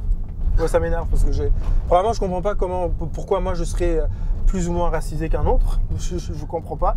Soit je suis racisé, mais alors tout le monde l'est, ou alors personne ne l'est. Je vois pas pourquoi je devrais être moi racisé et que quelqu'un d'autre me voit comme ça. D'accord, parlons-en. Explique-moi pourquoi tu me vois comme une personne, pourquoi tu me désignes comme racisé. Mais je refuse de m'appeler moi-même racisé. Je refuse de mettre le fait d'être noir en haut de la pile de ce qui me définit parce que je n'ai pas écrit, je n'ai pas contribué, je n'ai pas participé à l'écriture de l'histoire noire pour faire de ce terme-là ce qu'il est devenu dans l'inconscient collectif de tout un monde, de toute une planète. Et est-ce qu'il y a, quand on se met dans cette posture-là, une forme de victimisation et d'impossibilité de dépassement ? Je pense que oui, je pense que Aimé Césaire parlait de dépassement. Je pense que beaucoup de leaders panafricanistes aussi l'ont dit. C'est pas facile à mettre en pratique quand on vit en Occident. Parce que évidemment, on vit quand même dans une société où très souvent, que que ce soit l'appareil médiatique, que ce soit certaines institutions, certaines œuvres artistiques aussi, que ce soit au cinéma, où on se retrouve être noir et n'être que ça ou d'être ça avant tout. Je ne sais pas combien de films ont été faits sur l'esclavage. Moi, je pense que j'ai plus appris. Je pense que j'ai vu plus de films noirs qui parlaient d'esclavage que ceux qui n'en parlaient pas. Donc, à un moment donné, tu finis par penser que tu es plus. Que ton histoire est plus faite de tragédie que de puissance, que de beauté, alors qu'on a tout ça. Après, moi, je pense que je suis beaucoup plus... être noir, pour moi, ne veut pas dire grand-chose. C'est-à-dire que être haïtien, ça veut dire quelque chose. Être sénégalais, ça veut dire quelque chose. Être éthiopien, être congolais, ça veut dire quelque chose. Être noir, pour moi, c'est un petit peu un terme un peu fourre-tout, où il y a un petit peu beaucoup de choses auxquelles je ne m'identifie pas nécessairement, d'ailleurs. Cette nouvelle passion, d'une certaine manière, pour les races, est-ce que ça vous coupe d'un universalisme, d'un accès à l'universalisme? Oui, absolument. C'est ce que mon papa me dit dans le livre. Parce qu'on parle de la notion de liberté, où je lui dis, quand même, l'homme ou la femme noire aujourd'hui est plus libre qu'il y a 100 ans. Et il me dit, oui, mais seulement en surface, parce que psychologiquement, vous vous voyez toujours d'abord comme noir. Moi, je lui dis, non, c'est pas nous. On ne sait pas qu'on se voit. C'est le monde qui nous voit ainsi. Et là, qui me dit, peu importe, vous êtes quand même coupé à un certain universalisme. Je sais qu'il y a un concept très américain dont je ne suis pas du tout fan, mais qui est le Black Excellence. Donc tout est le Black Excellence comme une forme d'excellence spécifiquement noire. Mais en fait, ce que ça veut dire, ce que ça cache, ça veut dire si tu as, socialement parlant par exemple, si tu arrives à l'échelle 1 de la classe sociale, de l'élite sociale américaine, là où il y en a 10 autres au-dessus. Hein. Mais si tu es noir et que tu arrives à l'étape 1, ça c'est le Black Excellence. Donc le Black Excellence, c'est si tu es, je sais pas moi, un cardiologue qui a sa propre clinique, on applaudit vite, on dit Black Excellence, Black Excellence. Mais à un moment donné, je me dis, d'une chose, pourquoi ne pas aspirer à être le prochain Warren Buffett, par exemple, si les finances t'intéressent? Pourquoi s'arrêter juste à ce qui est un petit peu en dessous? Et surtout, pourquoi ne pas se contenter d'être normal, en fait? Pourquoi toujours parler de... Pourquoi est-ce qu'il faut se dire, et ça, c'est une grande partie de la communauté afro-américaine, noire aussi, un petit peu partout en Occident, qui l'accepte, qui l'accueille et qui fait de ce concept-là quelque chose quelque chose à célébrer, où on dit, en fait, pour être quelqu'un dans la société, il faut être excellent. Non, en fait, on peut mériter le respect en étant juste normal aussi. Ouais. Donc, c'est en ce sens-là que mon père me dit, vous êtes coupé vous avez un petit peu l'universalité réduite parce que vous vous sentez obligé d'être excellent tout le temps. Non, vous pouvez être aussi très... quelqu'un de normal. Être quelqu'un de normal, avec des ambitions très modérées et être quelqu'un quand même. Pour raconter une histoire de maillot de foot. Ouais. Vous pouvez nous expliquer ça parce que c'est vrai que c'est intéressant. Je ne sais pas si c'est exactement de ça dont vous parlez. Vous dites que vous êtes au bord d'un terrain et il y a une équipe qui a un maillot noir et une autre qui a un maillot blanc. C'est marrant, c'est drôle. C'est drôle et en même temps, mais c'est symbolique. Mais c'est symbolique. Je suis donc sur un terrain de foot et mon fils, à ce moment-là, est l'assistant coach de son équipe. Et c'est des gamins, ils ont quoi, peut-être 8-9 ans. Et mon fils est donc assistant coach de son équipe. Et son équipe, tout le monde est habillé en noir. Et l'autre équipe est habillée en blanc. Et je me rappelle de la maman de l'autre équipe. Je ne sais pas si dans l'autre sens. En tout cas, il y a une équipe qui est en blanc, une équipe qui est en noir. Et une des mamans, dont le garçon joue pour l'équipe qui est en maillot blanc, arrête pas de dire « Ah ouais, attention, il y a un noir qui s'échappe là. Chacun son noir. Gardez chacun un noir. défendez sur le noir. Il ne faut pas qu'il parte, il ne faut pas qu'il s'échappe. Chacun son noir. Et là, je regarde autour de moi, je me dis, je suis le seul qui a un sous-titre complètement différent, qui n'a rien à voir au premier degré du truc. La maman était tout simplement en train de dire, je sais pas moi, chaque joueur du PSG tenait un joueur de Bayern. Quoi. Ouais. C'est aussi simple que ça. Pour lui, c'était couleur blanche, couleur noire, mais maillot blanc, maillot noir. Est-ce que vous en voulez à ce moment-là, vous, de voir autre chose? Alors sur le coup, je regarde et je me rends compte que je suis seul papa noir. Déjà, je suis le seul parent noir. Et je me dis, ok, d'accord, donc ça explique peut-être pourquoi je suis le seul avec un sous-titre différent. Parce que pour moi, je suis en train moi, je suis dans les films, moi, c'est Kunta Kinte, là. Je suis parti dans le truc, voilà, je suis je suis parti ailleurs. Et c'est après, et surtout en écrivant le bouquin, quand je parle à mon père, je me dis, mais c'est quand même, mais quelle souffrance, quoi.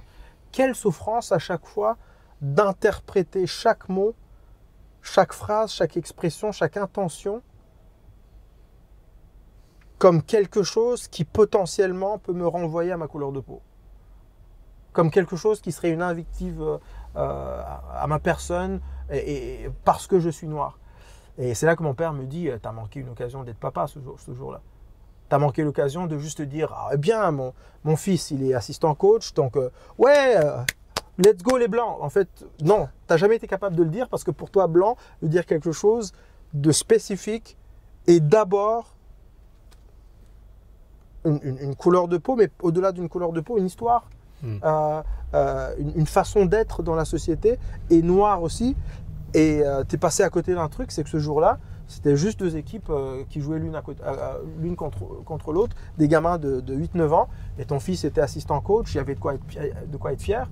Et tu es passé à côté de ça parce que tu n'as pas pu réellement apprécier le moment, parce qu'à partir du moment où l'autre mère a commencé à crier les blancs, chacun son noir, tu es sorti du moment. On parle un peu de musique. Ouais. On n'a pas beaucoup parlé pour l'instant de votre parcours. Ouais. Vous êtes né en Allemagne, on l'a dit. Ouais. D'ailleurs, pourquoi vous êtes retourné habiter au Rwanda quand vous aviez 6 ans? C'est quoi la raison? Ça, c'était le schéma en fait. C'est-à-dire que tous ceux qui avaient la chance d'avoir une bourse d'études à l'étranger, en Europe en l'occurrence, le projet était le même, il était clair. Mais donc vos tu parents vas étudier à l'étranger pour revenir au Rwanda une fois que tu as ton diplôme et tu reviens au Rwanda pour contribuer donc c'est ce qu'ont fait au vos développement parents. de ton pays. C'est ce qu'ont fait mes parents. Ouais. Donc ils sont rentrés avec vous au Rwanda et là vous commencez à faire de la musique. Ouais, alors j'ai commencé à faire de la musique. Mes premiers souvenirs de musique, je devais avoir 12-13 ans, j'ai des mélodies qui me viennent comme ça. Je me rends vite compte que j'ai une facilité à retenir des mélodies. Je me suis appris l'harmonie, j'ai compris très vite comment ça fonctionnait. 3 notes, un accord, 3 accords, on a déjà un morceau. Mais c'est resté de l'ordre du hobby en fait. J'avais des potes avec qui je faisais de la musique et on avait du plaisir, on s'amusait. Et ça avance progressivement. Vous avez un petit succès déjà au Rwanda? Jeune. Ouais, jeune, oui, parce que le premier groupe que j'ai avec mes potes, avec des potes du quartier puis de l'école, on était 4, on participe à un concours de chansons qui était organisé par la télévision rwandaise, qui était toute nouvelle, hein, c'était sa première année. Et on participe, et comme c'était le premier concours de chansons organisé à la télé rwandaise, on participait en même temps que d'autres artistes qui avaient beaucoup plus de bouteilles que nous, des gens qui avaient du métier, quoi. Et on arrive quand même à finir 4e. Et donc ça m'a dit, ah ouais, quand même, c'est possible. Mais j'étais très loin. Vous imaginez, vous voulez faire quoi, gamin? Gamin, j'ai eu plusieurs trucs, mais à un moment donné, j'ai voulu être architecte. Ouais, l'architecture, ça me parlait parce que mon père était ingénieur. Il y a quand même une question artistique. Ah bah oui, bien sûr. On conçoit quelque chose et on doit quand même allier, oui, le pratique, mais le beau est essentiel. Il y a le drame, vous partez, vous allez en Allemagne, on en a beaucoup parlé depuis le début de cette émission. Vous partez au Canada pour faire des études. Est-ce qu'il y a une notion de musique déjà, encore, toujours? Pas du tout, vous envisagez un projet professionnel classique, traditionnel? En Allemagne, je commence à réellement prendre ça très au sérieux. D'accord, déjà en Allemagne? Déjà en Allemagne. Quand je retourne en Allemagne, l'idée d'en faire un métier commence à bien prendre place dans ma tête. Dans une période qu'on imagine très difficile pour vous. Très difficile. Ben, en fait, c'est parce que je vivais une période très difficile psychologiquement que la musique a pris de la place. C'était un échappatoire et je me voyais difficilement faire autre chose.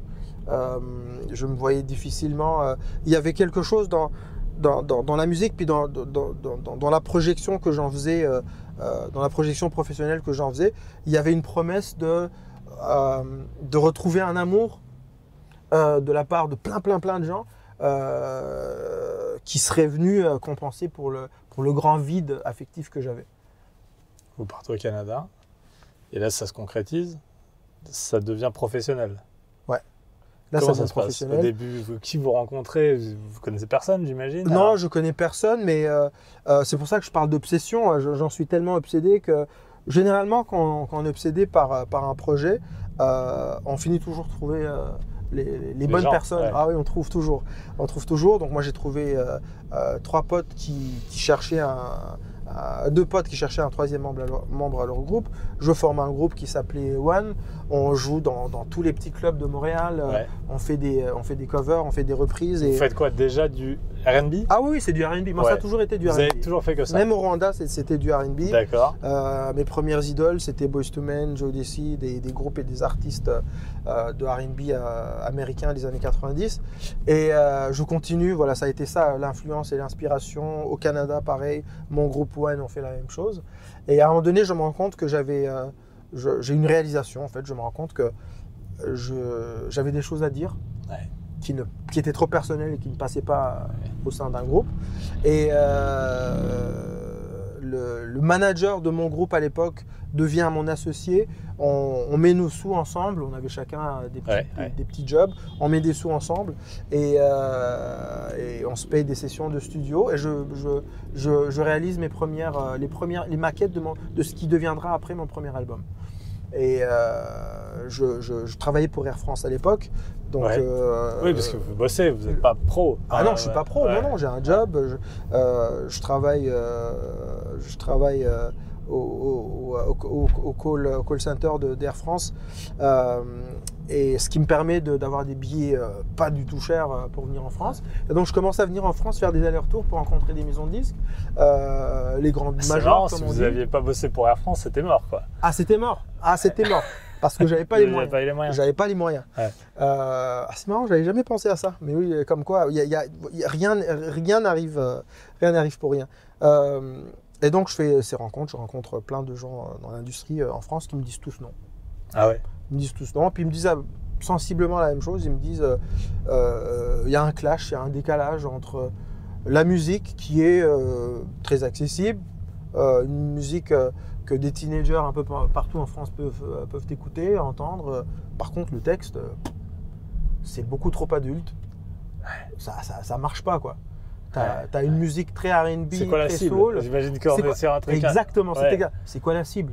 Elle n'est pas clairement identifiable. L'artiste que vous êtes doit se dire, mais je m'en fous. C'est exactement ce que je me suis dit. Ouais. Je m'en fous complètement, quoi. Ouais. Je ne change rien. J'en sais rien. J'en sais absolument rien. J'ai aucune idée. Je sais juste que j'aime ce que j'entends et que ça correspond parfaitement à ce que j'ai envie d'exprimer. Vous avez déjà écrit Parce qu'on vient de loin à ce moment-là?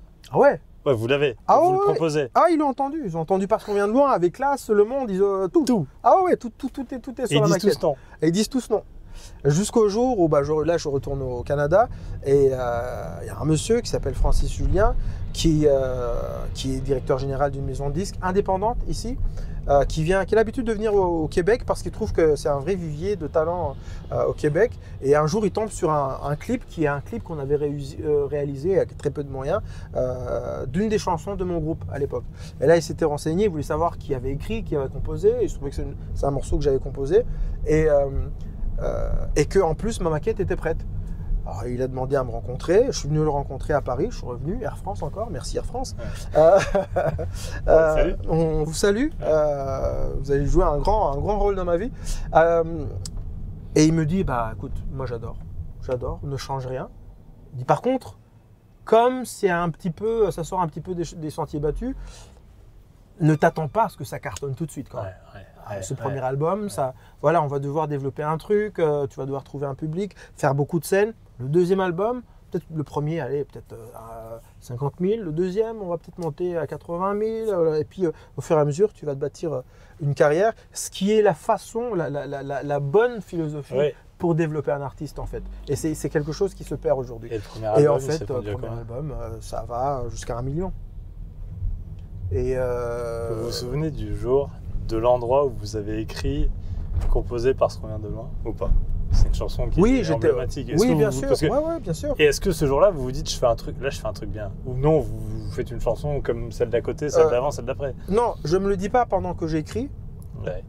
C'est pour ça que je posais la question à l'artiste burkinabé qu'on vient de rencontrer. Dans quelle mesure il intellectualisait, il était dans un processus intellectuel quand il faisait.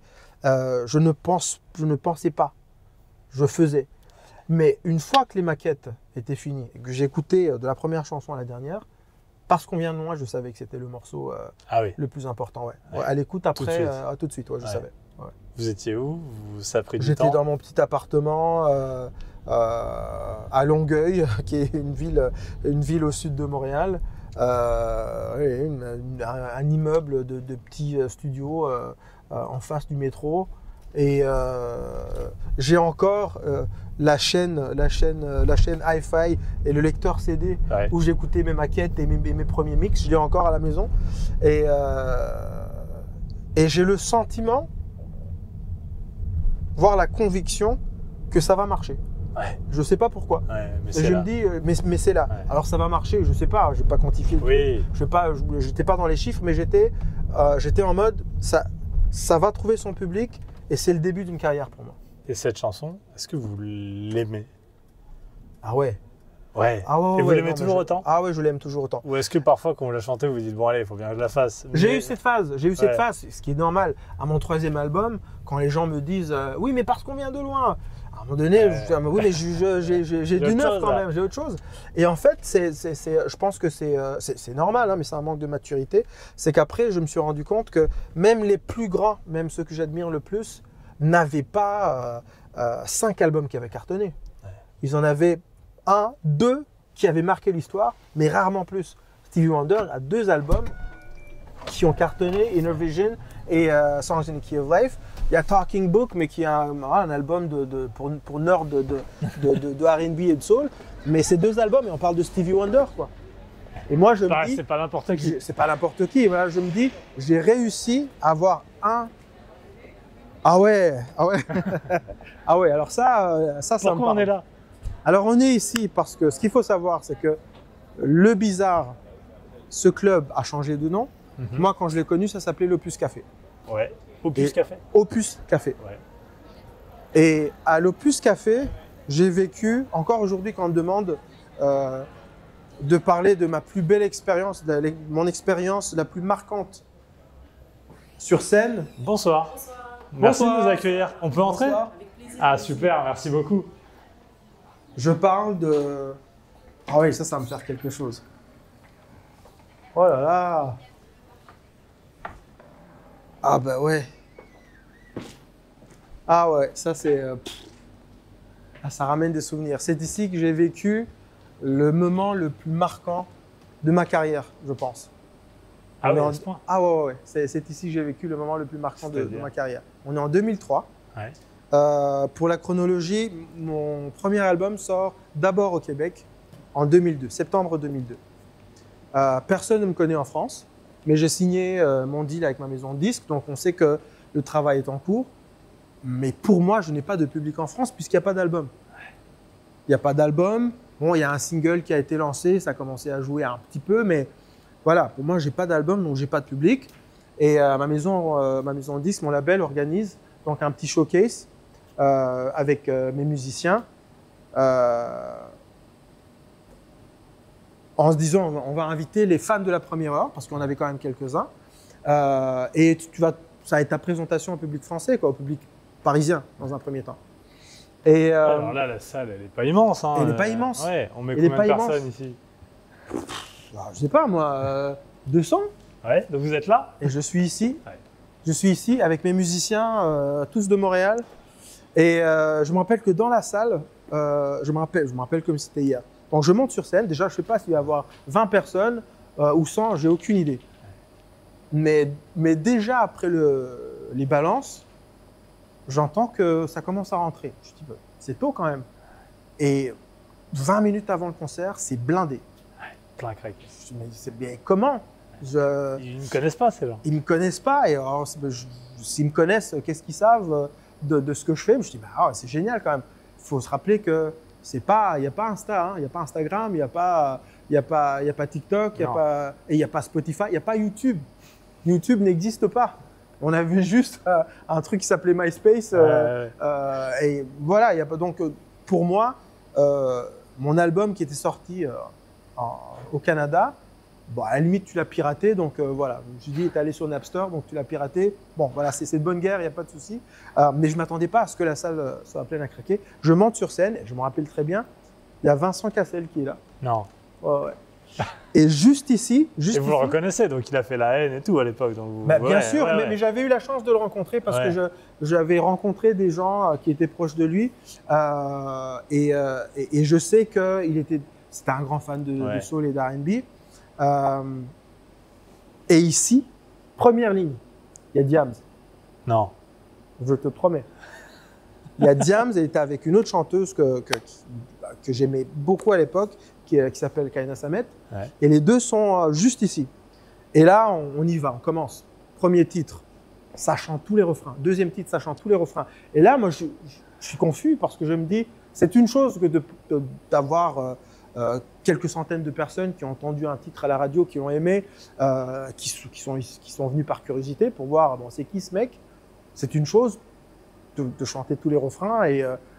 Et il y a un morceau sur l'album qui s'appelle Comme un fils, que j'avais l'habitude de faire surtout vers la fin de mes concerts. Et ça, c'est un souvenir qui reste gravé dans ma mémoire. Diams et Kaina Samet chantent toute la chanson par cœur, du début à la fin. Et là, je me dis, bon, je pense que ça y est, hein, je pense que ça peut marcher, ce truc. Et ça a été mon premier contact avec le public parisien. Ouais.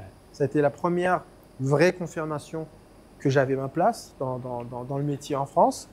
Et c'est ce qui m'a donné la piqûre aussi qui m'a donné envie de continuer à faire ce métier.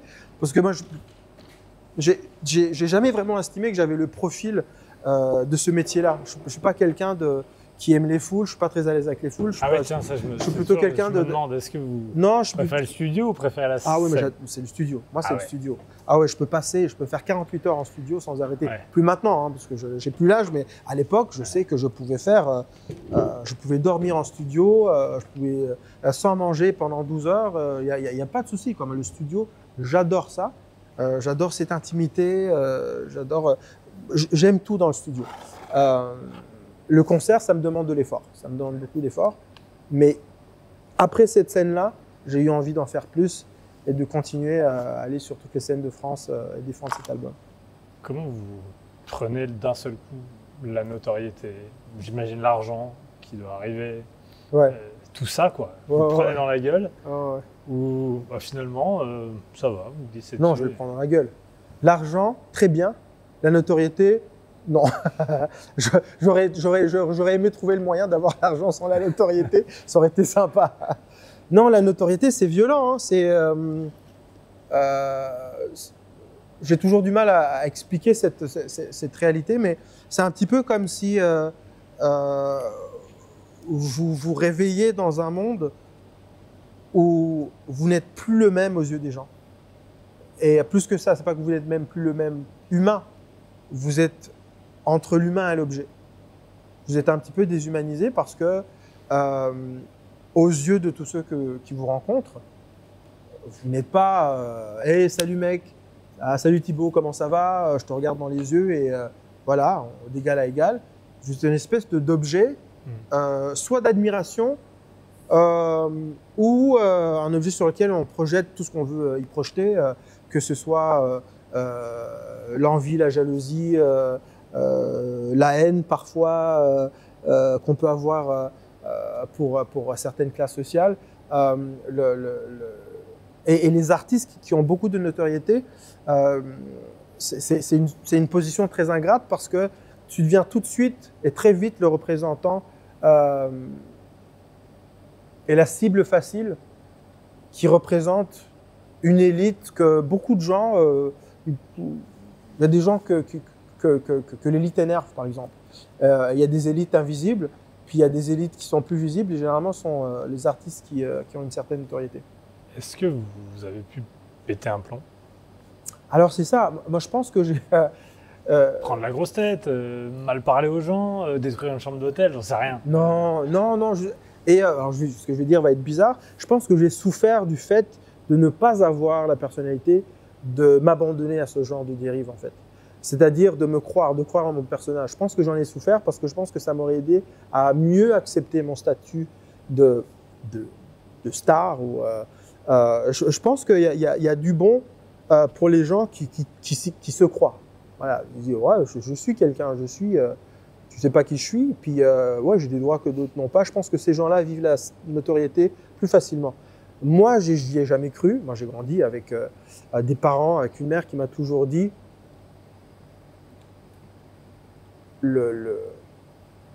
les signes extérieurs de richesse, le statut social, ce n'est rien.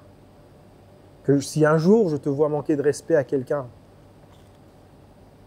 parce qu'il ou elle aurait un statut social inférieur au tien, tu vas y goûter. Ça c'était… et je pense que la première fois que j'ai vu ma mère vraiment s'énerver et me tirer les oreilles et être très physique avec moi, c'est la fois où il y avait une domestique à la maison qui faisait le ménage et tout. Puis moi, je suis arrivé avec la stupidité de mes 12 ans. J'avais une paire de chaussettes et je l'ai lancée dans le bac et j'ai continué. Elle m'a attrapé par l'oreille et m'a pris comme ça. Tu vas m'entendre, mon garçon? Elle, tu la respectes. Et c'est un truc qui m'est resté. C'est la première fois c'est la seule fois où j'ai vu ma mère vénère comme ça. Et elle était énervée. Et ce moment-là est venu avec une leçon très très forte. Et je l'ai gardé avec moi. Le problème, c'est que quand tu connais la notoriété, ça devient très difficile de dire à l'autre de ne pas nous voir comme la société doit voir quelqu'un de connu. C'est-à-dire, moi, à un moment donné, oui, j'ai pété un câble, mais quand j'ai pété un câble, j'ai fait un truc très, très bizarre. En 2006, burn-out, j'ai dit j'arrête tout. Et j'ai commencé à faire un truc très absurde, mais bon, je l'ai essayé, je l'ai tenté. Et j'ai dit, je prends plus de photos et je signe plus d'autographe. Donc, quand je rencontre quelqu'un qui fait un autographe, je lui dis non, pas d'autographe, mais je te serre la main. Une fois sur deux, c'est quand même arrivé quelques fois que les personnes me disent, ben non, en fait, je veux mon autographe. Alors je me suis dit, putain, mais c'est compliqué quand même. C'est compliqué. Donc j'ai pas la personnalité. J'ai toujours aimé ma liberté, par exemple. Moi, j'ai toujours aimé l'idée d'aller me promener sur les champs. Pas de problème, pas de souci. Et je pense que ça revient tranquillement. Merci Corneille. Merci. Prochain livre, dialogue avec votre mère. Alors. Ah oui. Alors c'est peut-être pas le prochain. Vous tirez à l'oreille. Non, mais j'y pense. Ouais. J'y pense. Mais ça va être un peu plus tard. Les livres, d'accord, mais vous continuez la chanson quand même. J'ai pas… non, là, vous montez plus sur scène? Non, non, la scène, non. La scène, c'est plus… J'ai plus cette envie-là. Vous chantonnez comme ça vous vient des fois? Ah ben oui, mais de toute façon… Est-ce que parce qu'on vient de loin, on revient de temps en temps? Non, pas mes chansons. Non, chansons, non, jamais. Non, je fredonne les chansons des autres. Mais par contre, j'écris, je compose, j'accompagne beaucoup de jeunes artistes au Canada qu'on essaie de développer, qu'on essaie de pousser. Et qui viendront là peut-être un jour. Et je leur souhaite. Et je leur souhaite de tout mon cœur. Je pense que ça va être mon prochain grand moment dans ma vie professionnelle. Ça va être le jour où je serai dans cette salle et que j'aurai un de nos artistes sur scène ici. Je vous le souhaite. Merci. C'est vrai qu'elle a de l'œil, cette salle. Je l'admets. Elle a quelque chose. Elle a un truc et j'ai même l'impression qu'il n'a pas tant changé que ça. J'ai l'impression que c'est les mêmes bancs. Je pense que c'est le même plancher. Il y a des endroits qu'on revisite et on retrouve plus l'âme de ces endroits-là. Et là, c'est la même chose, quoi. C'est le même bar. Je pense que même si je vois les loges, je vais reconnaître des trucs. Ce serait pareil. Non, je suis très ému, en fait.